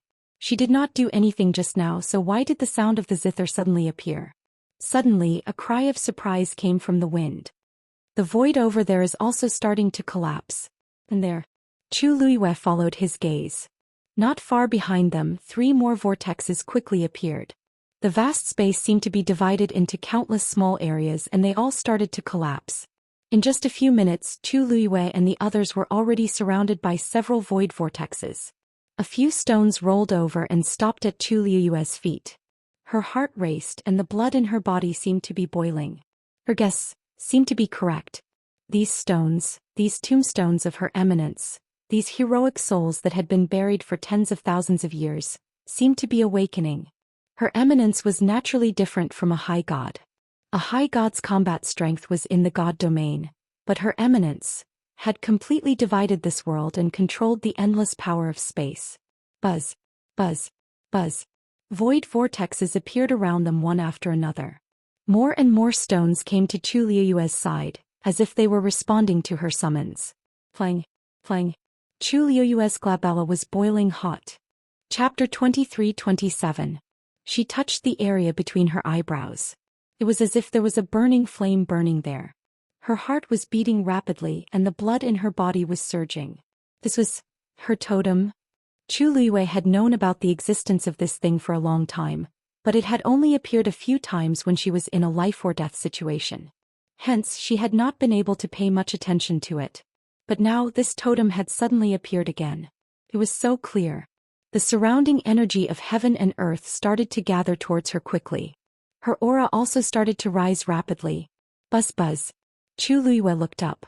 Above the heavens, the void was continuously distorting and collapsing. Vortexes were constantly appearing. Large pieces of rocks had already piled up beside her feet. An unparalleled amount of energy exploded, creating an extremely terrifying pressure that made it hard for people to breathe. Beside her, Lu Feng clutched her chest and sat down. She coughed a few times and wiped away the blood at the corner of her mouth. Then she placed her hands on her knees and started to channel the surrounding energy into her body. Under such a powerful pressure, the best way to deal with it was to cultivate. Seeing this, Qi Han's expression became serious. He also placed his sword in front of him and started to cultivate. At this moment, endless energy was surging towards them from all directions. Most of it entered the collapsed void, which indirectly strengthened the power of the rocks beside Chu Luiyue's feet. The remaining small portion dissipated and was swallowed by Lu Feng and Qi Han. Although the energy that the two of them occupied was only a small portion compared to the energy that was surging into the void, it was definitely an extremely vast amount for exalted god. A faint blue glow overflowed from Lu Feng's body and quickly enveloped him. This was his godly territory. After the violent energy entered this godly territory, it was refined and became even purer. Without a doubt, this greatly increased Lu Feng's cultivation speed. Qi Han, who was beside her, made the same choice almost at the same time. A faint silver glow silently spread out and enveloped Qi Han's body. Rong Xiu's gaze turned slightly and paused on the two of them for a moment. His eyes were deep yet calm and indifferent. In the next moment he looked away. In fact, if there were other cultivators present, they would definitely be shocked to see Lu Feng and Qi Han's situation. After all, the two of them were only high gods. Logically speaking, their god realms should not be able to resist the terrifying might of the venerable god around them. It was even to the extent that the deity domain could not be used under such circumstances. However, from the beginning to the end, the movements of these two people were extremely smooth and natural, as if they were not hindered in the slightest. If Chu Luiyue turned around to take a look, she might have sensed that something was wrong. However, all her energy was focused on the collapsing void and the gathering stones. How could she care about anything else? One after another. As more and more stones approached her, the invisible connection between her and the void vortexes around her became closer and closer. At the same time, a sense of desolation and sorrow welled up in his heart. Chu Luiyue was never a sentimental person. However, as she stood here, as time slowly passed and everything around her kept changing, her state of mind seemed to be moving along uncontrollably. A wind blew, carrying the coarse gravel of the desolate wilderness. When it brushed past her face, it brought a slight stinging pain. The smell of blood in the air seemed to have thickened. The solemn and bleak sound of the zither rang out from her body and spread far and wide. There seemed to be an image that appeared in her mind, but it was not very clear. Chu Luiyue raised her hand almost instinctively. Her eyes focused and seemed to have sunk into nothingness. At this moment, there seemed to be countless stars in the depths of her obsidian-like eyes. Then her slender and white fingertips gently plucked. Clang. There were no strings under her hands, so she used the countless intersecting spaces as support to play the zither. Clang clang. Shattered tombstones stood in great numbers on the wilderness. There seemed to be a zither sound in the depths that resonated with her from afar. The palace of the illusory god. Jiu Long and Shi Yan returned as fast as they could. After stepping into the illusory god palace, they did not care about anything else and hurried to the residence of the first divine envoy. Just as they arrived outside the courtyard and stood still, the door of the courtyard opened. Seeing this scene, Jiu Long and Shi Yan looked at each other and saw the worry and nervousness in each other's eyes. The first divine envoy obviously knew something. This made them timid, and for a moment, they did not dare to take a step forward. Come in and talk. A low and indifferent voice came from inside. The two did not dare to refuse and walked in nervously. Just like last time, they stopped when they were 5 steps away from the door. After respectfully cupping their fists, Zhou Long spoke after some deliberation. First Divine Envoy, this time, the two of us did not do well and did not succeed in bringing back the zither score. Please punish us. Reason. The voice was calm and collected, without the slightest hint of surprise. Zhou Long wiped the sweat from her forehead. However, Xian could not help but explain. First Divine Envoy, this time we failed to return because the Emperor also went to the God-slaying tomb. Also Xianxia went with him. Maybe because Xianxia was the owner of the first 2 zither scores, the Emperor intended to let her do it. Although we don't know why the Emperor suddenly intervened, we did not dare to disobey the Emperor's order, so we came back. However, the Emperor promised to send the zither score to the illusory god palace after this matter is over. Zhou Long gritted her teeth and added. In addition, the 2 of us have been ordered to the illusory god sea to receive punishment because we offended the Emperor unintentionally. Without the Emperor's order, we are not allowed to go out. In other words, after explaining to the first Divine Envoy, the 2 of them had to go to the illusory god sea. After the 2 of them finished speaking, the room was silent for a long time. This strange silence caused the 2 of them to be somewhat at a loss. Just now they did not say anything wrong, did they? No matter what, they had explained the matter clearly. If one thought about it, one would understand that this matter was not their fault. Not to mention them, even the first Divine Envoy did not dare to disobey the Emperor's order. Moreover, the Emperor had already punished them. What else could be considered enough? Zhou Long and Xian waited for a long time. First Divine Envoy? Finally, they got a response. I already know about this matter. You can leave now. You should receive your punishment, but this matter cannot be spread. The 2 of them were stunned.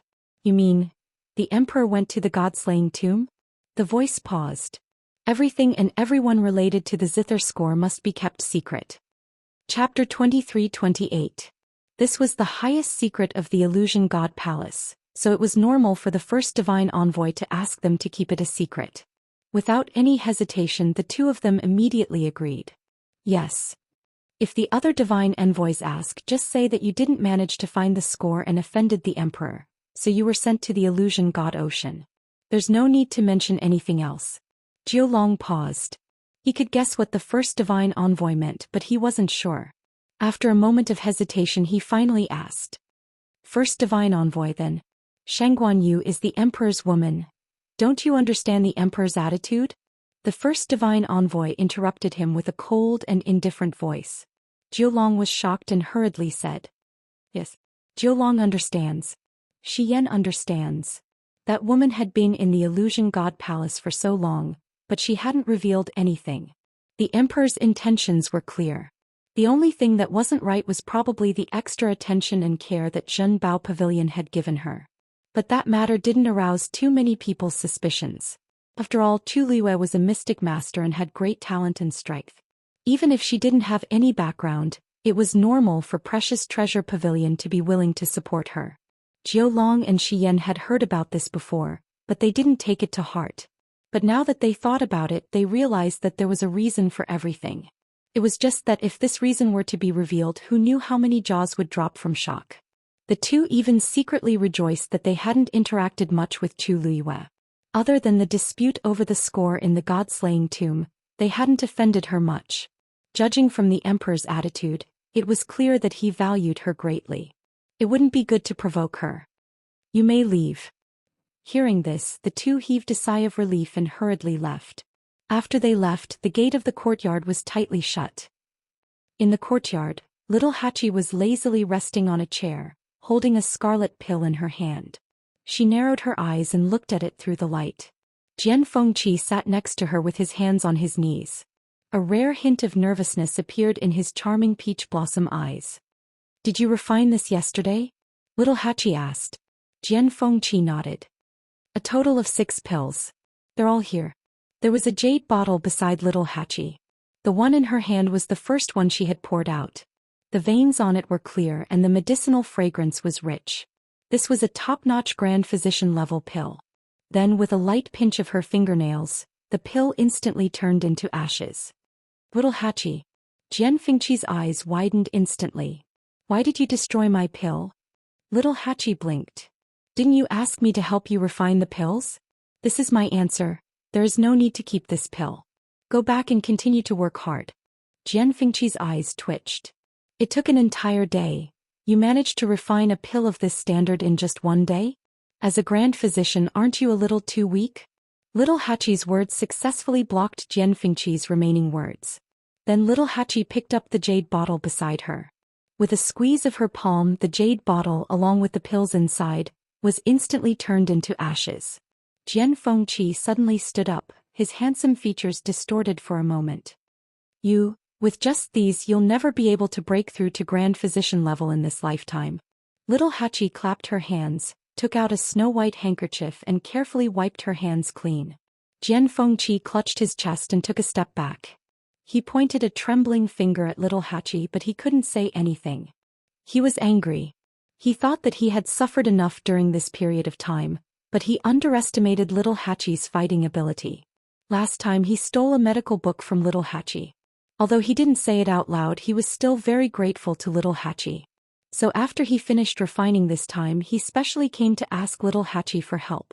But what awaited him was an absolutely merciless attack from all sides. Xianxia regretted it for a moment.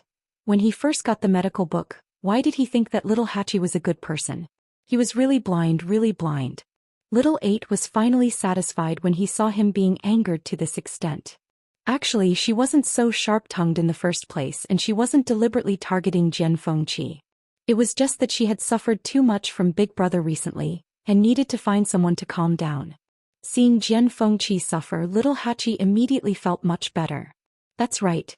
She was still very outstanding. In fact, Big Brother was still the pervert. Yes, that was it. Thinking of this, Little Hachi narrowed her beautiful eyes and said with a smile, "Seeing that you've worked hard to refine these pills, I'll say one more thing. There are 2 medicinal herbs in here. You've used the wrong ones." "Of course I know what's wrong with these pills." Xianxia snorted. Little Hachi was stunned and sat up. "Really?" Xianxia pursed his lips. "Isn't it just raging winter grass and river wood? Originally we should use Wind Thousand Seeds and Devil's Snare to replace them." Little Hachi raised her eyebrows and looked him up and down. "Oh, I couldn't tell. You really know?" Xianxia didn't say anything. He was still distressed over the bottle of pills that Little Hachi had just crushed. However, Little 8 didn't mind and asked again. "Since you know, why don't you change it? If these 2 medicinal herbs are used well, the level of this pill can be raised from senior doctor to senior doctor." Xianxia did have some skills. Otherwise, he wouldn't have been able to compete with Chu Liyue for so many years and still be just a hair's breadth away. This in itself was enough to show that he actually had extraordinary talent. Many times, a tyrannical opponent could often stimulate a person's potential to the greatest extent. Xianxia was like this. Although he had been defeated repeatedly over the years, he had unknowingly left countless people far behind. Hearing Little Hachi's question, Xianxia sighed. "You think I don't want to do this? But Herb Mountain doesn't have those 2 medicinal herbs." "How is that possible?" Little Hachi's face was full of astonishment. Although these 2 medicinal herbs were precious, they couldn't be considered top-grade rare items. Moreover, what didn't Herb Mountain have? "I've asked. They did have them before, but the last batch was harvested decades ago. Although there are new ones, they're not old enough. These 2 medicinal herbs required at least 100 years of age." He had no choice but to give up. Little Hachi blinked and then stood up. "Impossible. Herb Mountain has always been guarded by the 8th Oracle. How could she make such a low-level mistake? No matter what kind of heavenly treasure, when harvesting it, must not be completely seized. Instead, the foundation must be left behind." Little Hachi's heart suddenly burned with a ball of fire. Is she crazy? Chapter 23-29. The corner of Xianxia's eyes twitched as he held his forehead helplessly. This person's temper was still as bad as before. In the entire illusory god palace, there were probably only a few people who dared to scold a divine envoy like this. He waved his hand and motioned for Little Hachi to sit down and restrain herself. "Little Hachi, lower your voice. Are you afraid that others can't hear you?" Although this was their own courtyard, it couldn't stop the walls from having ears. If someone heard it and reported it to the 8th Divine Envoy, then Little Hachi's brows furrowed. Did I say something wrong? Herb Mountain is such a large territory and there are many kinds of herbs. How could someone have picked them all? And more than one kind. She's a divine envoy, isn't she too ridiculous? Xu Jing had always considered himself as the manager of Herb Mountain, and now it turned out like this? Seeing her huge reaction, Jian Fengqi's heart instantly felt touched. Little Hachi, I didn't expect you to be so concerned about my alchemy. Little Hachi glanced at him. Brother, don't misunderstand. I'm just worried about those herbs. Jian Fengqi. Pretend I didn't say anything. Little Hachi crossed her arms and paced back and forth in the courtyard in annoyance. She really couldn't figure out what Xu Jing was doing. The key was that in the past few years, she had imposed various restrictions on entering and leaving Herb Mountain. With just this, how could things turn out like this? Little Hachi struggled for a while and finally couldn't help but walk out. Jian Fengqi hurriedly asked. Hey, where are you going? Little Hachi was angry. To Herb Mountain. I want to see if she deliberately hid the herbs or if she really let someone use them all. Jian Fengqi was stunned. Strange, when did little Hachi become so angry? He wasn't angry himself, so why was she so angry? Seeing that little Hachi was really going out, he hurriedly stood up to stop her. Little Hachi, I think we should just forget about it. Is she the 8th oracle? If he really let her go there so excitedly, she would definitely cause trouble. Little Hachi raised her eyebrows. What? You don't dare to go? Jian Fengqi was speechless. Was this a question of whether he dared or not? At this moment Xijing also walked out of the house and headed outside. Seeing the two of them standing at the door, he greeted them. Yo, Little Hachi, are you going to Herb Mountain again? Little Hachi nodded. That's right. How did fourth brother know? Yoshii suddenly paused and staggered. He quickly supported himself on the door and coughed. Ahem, I heard you guys talking about this just now. Does fourth brother also support me going? Little Hachi pouted and asked pitifully, Fourth brother, you have no idea what Xu Jing has done to Herb Mountain. Shijingo glared at him and immediately patted his chest. Go. In this illusion god palace, where can't little Hachi go? Don't worry, with fourth brother here no one will bully you. When fourth brother is done, I'll go find you. Fourth brother is still going to the lightning pool? That's right. Xijing nodded. I think they don't plan on unsealing it yet. I really don't know how long they'll drag it out. His tone was filled with dissatisfaction. He had been going there almost every day recently and little Hachi was already used to it. She nodded in agreement. It's a bit too much. Fourth brother, you go first. I can handle my own matters. Don't worry. Jian Fengqi, who was standing at the side, was confused. What were they talking about? Why did it sound like those oracles really couldn't do a good job and they were very dissatisfied with it? Chu Luiwei was used to being arrogant. Why were the 13 Yu guards learning from him? They didn't even have a bloodline totem, but each of them was more arrogant than the other? Lightning Pool, Herb Mountain. Why did it sound like it was her territory? Mitsui responded and gave her a thumbs up, praising her. Thank you for your help. Little Hachi, you're so beautiful today. 81st smiled, then asked, What's the matter? You weren't beautiful yesterday? Mitsui immediately said with great sincerity, Little Hachi is beautiful every day. The second most beautiful woman in the world. The number one beauty was their master. This was the tacit agreement of the 13 Yu guards. Hearing this, little 8 was indeed satisfied, and only then did he wave his little hand. Then fourth brother, goodbye. Only then did Xijing leave. After taking a few steps, Xijing lightly slapped his own mouth. Who told you to be so talkative? Who told you to be so talkative? Actually, when he was in the room he had been thinking about the lightning pool. He didn't hear a single word of what little Hachi and Jian Fengqi said outside. When he was about to leave, he coincidentally bumped into them and a sentence came out just like that. Luckily, he managed to cover it up. Xijing took a deep breath, then quickened his pace and walked forward. With Xijing's support, little Hachi immediately became more confident and went straight to Herb Mountain. Jian Fengqi saw that he couldn't persuade her, so he could only follow her. Little Hachi looked back at him and teased. Why, aren't you worried that you'll cause a lot of trouble if you go with me? Jian Fengqi said seriously. No matter what, this matter started because of me. I can't just sit back and do nothing. Little Hachi was interested and asked. Then if I fight with Xu Jing? Jian Fengqi said without hesitation. I'll cheer for you. Little Hachi, She knew that she couldn't rely on this brother of hers. The two of them were very fast. Herb Mountain was the same as usual. People came and went and it was very lively. When they saw little Hachi coming over, many burning gazes fell on her. At the same time, some of them glanced at Jian Fengqi with hostility. Jian Fengqi was silent for a moment. Little Hachi, I'm a little regretful. Can I go back now? Little Hachi walked forward without looking back. What are you afraid of? Let them look. It's not like you'll lose a piece of meat. Jian Fengqi. You won't, but I might. It wasn't that he hadn't been looked at by so many people at the same time, but they were usually women. It was the first time that so many men were staring at him at the same time. Young Master Jian was really panicking. Little Hachi laughed. I see that many girls are looking at you too.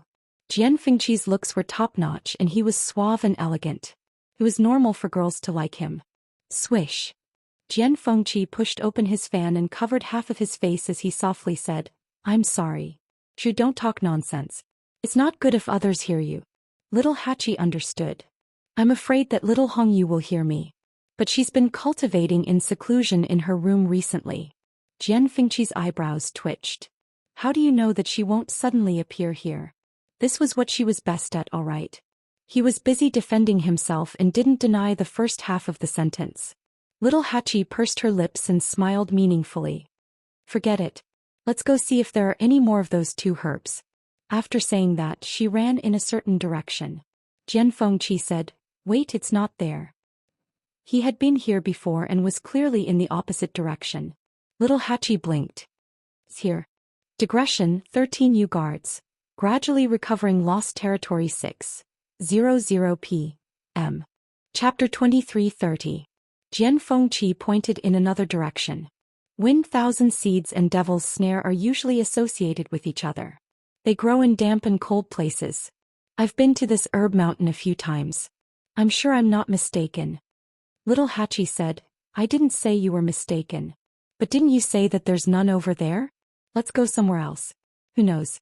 Jian Fengqi said helplessly, I've already asked around the entire herb mountain. There's only one place that has it. It's over there. It's not found anywhere else. Little Hachi suddenly became stubborn. But how will we know if we don't go? Jian Fengqi couldn't argue with her, so he had to say, all right then. Let's go over there and take a look. Little Hachi nodded and headed in a certain direction without hesitation. Jian Fengqi frowned slightly. Looking at little Hachi's back, a strange feeling welled up in his heart. Why did he feel that little Hachi didn't just pick a random direction? Instead, she had already made up her mind to go there? This thought flashed through Jian Fengqi's mind, but he quickly suppressed it. He moved his feet and followed her. The herb mountain stretched for hundreds of miles. The area was vast and the mountain range was continuous. There were all kinds of heavenly materials and earthly treasures. It was easy to get lost in this place if one wasn't careful. But little Hachi seemed to be very familiar with this place. She turned left and right without stopping. After walking for a while, Jian Fengqi finally couldn't help but ask, Little Hachi, how many times have you been here before? Why are you so familiar with this place? Little Hachi thought for a moment and said, Not many times. But the terrain here is simple. I can remember it with a glance.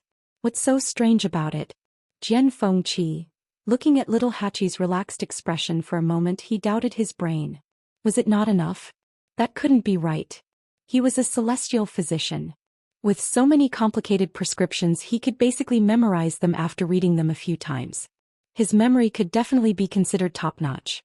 However, after coming to Herb Mountain several times, he often felt a little confused. What was going on with little Hachi? After thinking for a while, Jian Fengqi felt that there was only one possibility. Little Hachi's talent was indeed a little better than his. No matter what, she was now a supreme doctor. It was not surprising that she was better than him in this aspect. Thinking of this, Jian Fengqi felt much better. We're here. It was right in front. Little Hachi suddenly said. Jian Fengqi followed her line of sight and saw that behind a steep and tall mountain, there was actually a rather short and ordinary hill. The mountain was verdant and lush, and there were many medicinal herbs growing there. However, when Jian Fengqi took a closer look, he did not see Feng Qianzi and mandala. This place doesn't have it, right? He said with some uncertainty. Little Hachi did not say anything. In a flash, she arrived at the foot of the hill. A small stream flowed by. The water was so clear that the bottom could be seen. On both sides of the stream, there were clusters of lush green bellflowers that were half the height of a person. Little Hachi's body was light as she jumped over a few stones in the stream. After arriving at the other side, she stretched out her hand and brushed aside a cluster of bellflowers. Look, isn't this it? Hearing this, Jian Fengqi was stunned and hurried over. He went over to take a look. Indeed, there were clusters of feng qianzi growing under the bellflowers. These feng qianzi had no leaves. On the rhizome, there were round and round seeds in a picturesque disorder. When the wind blew, this heavy cluster of seeds swayed with the wind.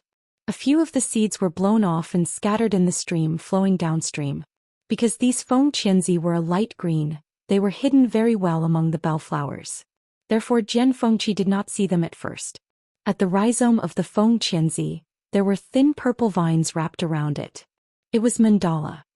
They really do have them? Jian Fengqi was really shocked. More importantly, these feng qianzi and mandala seemed to be at least 500 years old. However, he had asked many people before, and they all said that Herb Mountain did not have any more feng qianzi and mandala of this age. What are you waiting for? Little Hachi raised her chin, indicating that he could take the things away. Jian Fengqi came back to his senses and took a few clusters.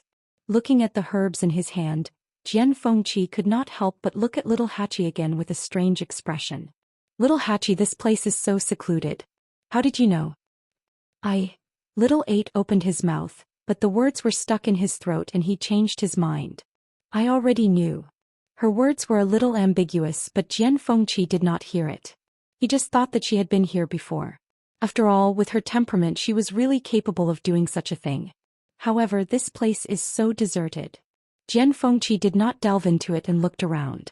There was no one else here except for the two of them. Since Herb Mountain was fully opened, people could go in and out freely and basically go anywhere. Basically, people would set foot in every corner of Herb Mountain. However, this place was deserted as if no one had ever been here. Little Hachi shrugged. Who cares? Anyway, we found the things, just take them. How dare you? A voice full of anger suddenly came from behind the two of them. Jian Fengqi immediately looked back and saw Xu Jing standing not far away looking down at the two of them. Her carefully drawn eyebrows were tightly knitted, and there was undisguised anger in her eyes. Jian Fengqi elbowed Little Hachi. Hey, the person you're looking for is here. Of course, Little Hachi had already recognized Xu Jing's voice. Her red lips curled into a perfect arc and she slowly turned around. Eighth Oracle, what a coincidence. Her voice was still soft and delicate. Those who did not know better would think that she was greeting a good friend that she had not seen in a long time. However, this voice was particularly harsh to Xu Jing's ears. Her face was cold. You are really getting bolder and bolder. How dare you trespass here? Do you know where this is? Little Hachi said honestly. I know. Isn't this Herb Mountain? Wasn't it just opened not long ago? Why are we not allowed to come here now? Xu Jing was so angry that her whole body was trembling slightly. This is the private land of the Oracle. How can you step in as you please? Little Hachi and Jian Fengqi immediately understood. So this is your residence. I'm sorry, we really didn't know. Xu Jing was in charge of the affairs of Herb Mountain. She usually spent most of her time here. Even the other oracles did not set foot in this place. However, she never expected that these two people would come here just because she went back to the palace of the illusory god and came back a little late. You want to shirk responsibility just because you said you didn't know? Xu Jing was so angry that she laughed. Little Hachi spread her hands. Eighth Oracle, you said that this is your territory, but you didn't even leave a sign. Who would know? Xu Jing coldly reprimanded. Why not? The barrier outside. Chapter 23:31. Her voice stopped abruptly. She suddenly thought of something and a look of shock flashed across her eyes. Number 8 turned around to take a look. Barrier? What barrier? There was nothing when we came. As she spoke, she looked at Jian Fengqi. Don't you think so? Jian Fengqi nodded. That's right. We didn't see any barrier. If there was, they wouldn't have come here so casually. Xu Jing looked up in disbelief. The barrier in the distance had indeed dissipated at some point. Xu Jing's heart sank.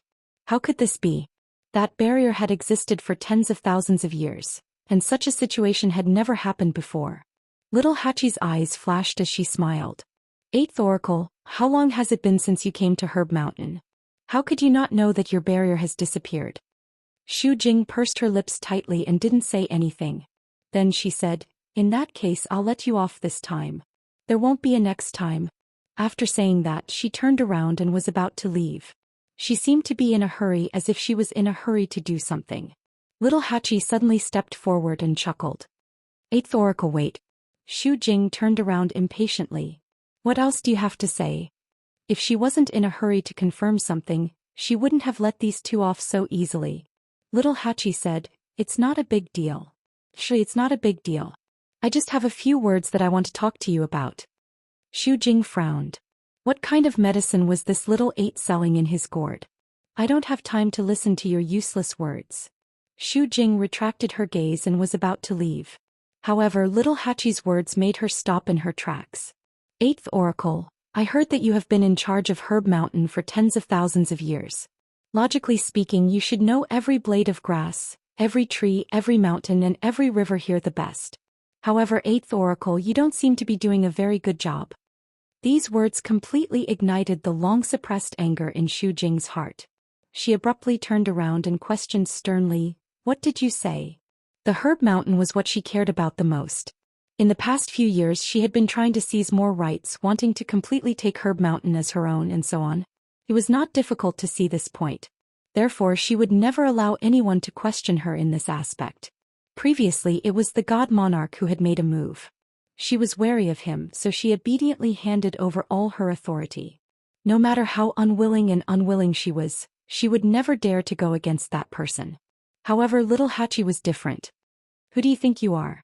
How dare you talk nonsense in front of me? Xu Jing was so angry that he didn't show any mercy with his words. Little Hachi was not annoyed. She raised her eyebrows and said, if the eighth divine emissary had cared about Herb Mountain in the slightest, then Herb Mountain wouldn't have ended up like this. Don't tell me you don't know that. Wind seeds and devil's snare that are more than 100 years old are all gone? Of course Xu Jing knew. After all, she had kept a close watch on every single herb on Herb Mountain. However, she didn't care. So what? Then what? About? Little Hachi repeated her words. The smile on her lips deepened, but a layer of frost gradually gathered in her eyes. She sneered. Heavenly treasures are extremely precious, but it is precisely because of this that they have to be taken care of carefully. In the end, you harvested all of them and didn't leave anything behind? Eighth Oracle, even I understand this simple logic. How can you not understand it? The only explanation was that Xu Jing didn't think about taking good care of Herb Mountain at all.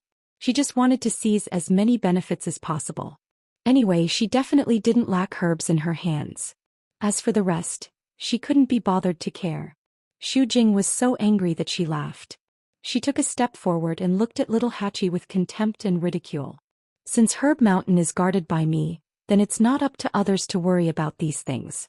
Whether Herb Mountain is good or bad, what does it have to do with you? Little Hachi's expression gradually turned cold. I know that you've recently broken through to Supreme Doctor and that it's time to show off. However, this illusory God Palace doesn't lack a Supreme Doctor like you. Besides, you don't have a bloodline totem. Seeing the change in Little Hachi's expression, Xu Jing was very pleased. During this period of time she really had enough of all kinds of anger. She had long suppressed a stomach full of anger. Now that Little Hachi had bumped into the muzzle of the gun, she naturally wouldn't let it go so easily. You and your arrogant and despotic master are just as annoying as you. You're just born lowly. Slap. Before Xu Jing could finish her words, her face was fiercely slapped. The loud and clear sound of the slap rang out, instantly freezing the surrounding space. Little Hachi had used all her strength in this slap, directly slapping Xu Jing's face to the side. It wasn't that she was weaker than Little Hachi, but she really didn't expect Little Hachi to suddenly make a move. Ever since Xu Jing became a god's messenger, she had always been high and mighty. When had she ever been slapped in the face like this? She covered the numb and painful half of her face and looked at Little Hachi in shock and anger. Without thinking, she raised her hand to counterattack, slapping towards Little Hachi's face. Little Adi clamped her wrist in a death grip. That pair of beautiful eyes which had always been enchanting and seductive, was now filled with a biting cold. You dare to scold master, I think you don't want to live anymore. Jian Fengqi, who was watching from the side, was also stunned for a while. My great aunt, you're really fighting with a god's messenger? Just as he was about to persuade her, he suddenly felt that something was wrong with the surroundings. He lowered his head to take a look. Ripples suddenly appeared on the surface of the stream. The surrounding grass and trees swayed without wind. An indistinct and powerful aura was gradually revealed. Chapter 23:32. Shock flashed across Jian Fengqi's eyes. This pressure seemed to be coming from little Hachi? But wasn't she the exalted god? How could she cause such a big commotion? However, Xu Jing was still angry and did not realize that something was wrong. She clamped down on little Eight's wrist and raised her hand to hit him again. The sound of something breaking through the air suddenly came, and a folding fan hit her wrist hard. Xu Jing felt the pain and subconsciously let go of her hand. She looked at Jian Fengqi angrily. You. Jian Fengqi hurriedly said. Oh, I'm so sorry. I wanted to stop little Hachi, but I didn't expect to hit you. Eighth Oracle, are you okay? Xu Jing was furious. Jian Fengqi was clearly helping little Hachi. Good. You two are really going to rebel. Little Hachi stared at Xu Jing. Her red lips curled into an enchanting smile, but her eyes were extremely cold. Oh, who did you say was going to rebel? Her voice was as soft and sweet as ever, but her tone now carried an indescribable majesty. Xu Jing's heart trembled as she subconsciously exchanged glances with little Eight.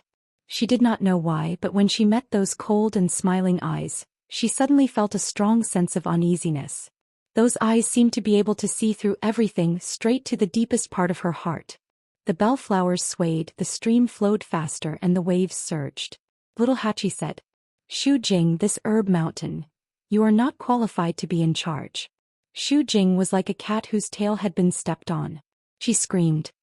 If I'm not qualified, do you think you are? Little Hachi did not say anything and just stared at her. The letter hanging from her waist began to tremble slightly. The words on it were rich and bright, as if they were about to burst out of it. It seems that if I don't teach you a lesson today, you won't realize what you've done wrong. As soon as she finished speaking, Xu Jing's aura suddenly surged. However, little Hachi's face did not show any signs of panic. Instead, the corners of her lips curled into a mocking smile. Jian Fengqi glanced at her and the corner of her eyes twitched. How could little Hachi still smile at a time like this? She was really not afraid of offending Xu Jing. Jian Fengqi's figure moved and he came to Xiao Ba's side. He pulled her behind him and said softly, he whispered, Little Hachi, you're too bold. With this slap, how would Xu Jing take revenge on her? How would she continue living in the future? Little Eight, on the other hand, brushed his hair behind his back and smiled enchantingly. What's there to be afraid of? I'd like to see how she's going to teach me a lesson. Jian Fengqi was about to say something when he suddenly saw a barrier slowly appear not far away. The barrier was pale green and had some strange patterns engraved on it. After taking a closer look, Jian Fengqi realized that it was a Xian formation. However, the Xian formation was filled with countless patterns and lines. It was extremely complicated. If one looked at it for a long time, it would give them a headache. Jian Fengqi retracted his gaze. He was still a little shocked. Is that the barrier that the 8th divine envoy mentioned before? Little Eight turned around to take a look as a smile appeared in his eyes. Jian Fengqi did not see her current expression. He was worried, but he still looked at Xu Jing. If it was a divine envoy, the two of them would definitely not be able to defeat him. They had to think of a way.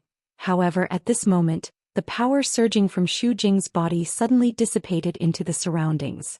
The power that he had just gathered dissipated silently just like that. Xu Jing was shocked. He widened his eyes in disbelief and looked at his hands. The pressure that he had accumulated in his palms was also annihilated at this moment. She panicked for a moment. Then she tried to mobilize the power around her body again. However, before she could do anything, the power dissipated again. Xu Jing's heart sank. Then she suddenly thought of something and raised her head to look ahead. The barrier had reappeared at some point.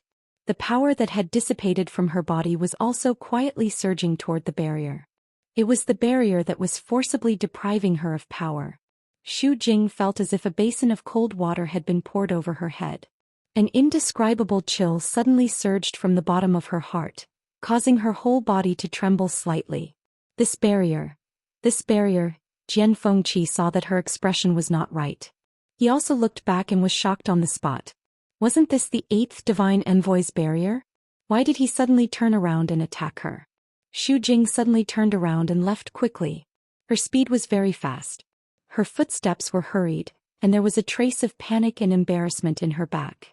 Jian Fengqi blinked. She's leaving just like that? Didn't she say that she was going to teach them a lesson? And little Hachi's slap, was she going to take it for nothing?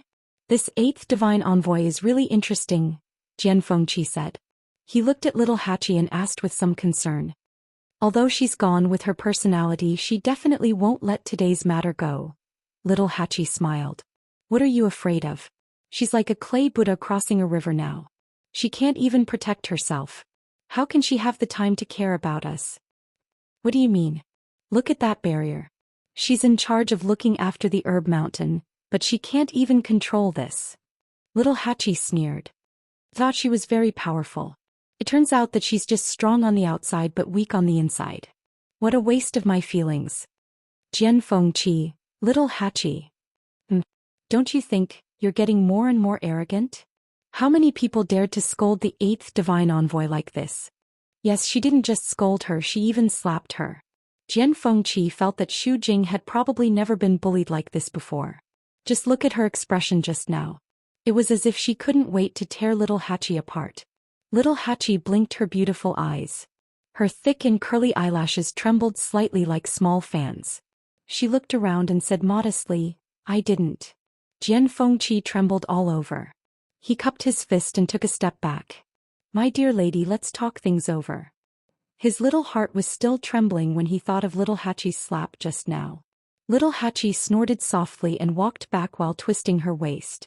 Jian Fengqi thought for a while and followed her. He asked with some concern.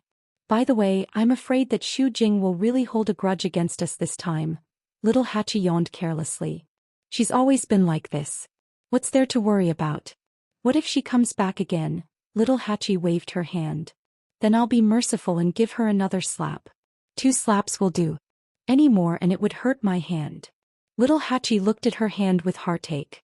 Look at how thick-skinned she is. My fingernails were almost scratched. Jian Fengqi. As the two talked, they arrived in front of the barrier. Jian Fengqi suddenly thought of something. He looked back and saw that the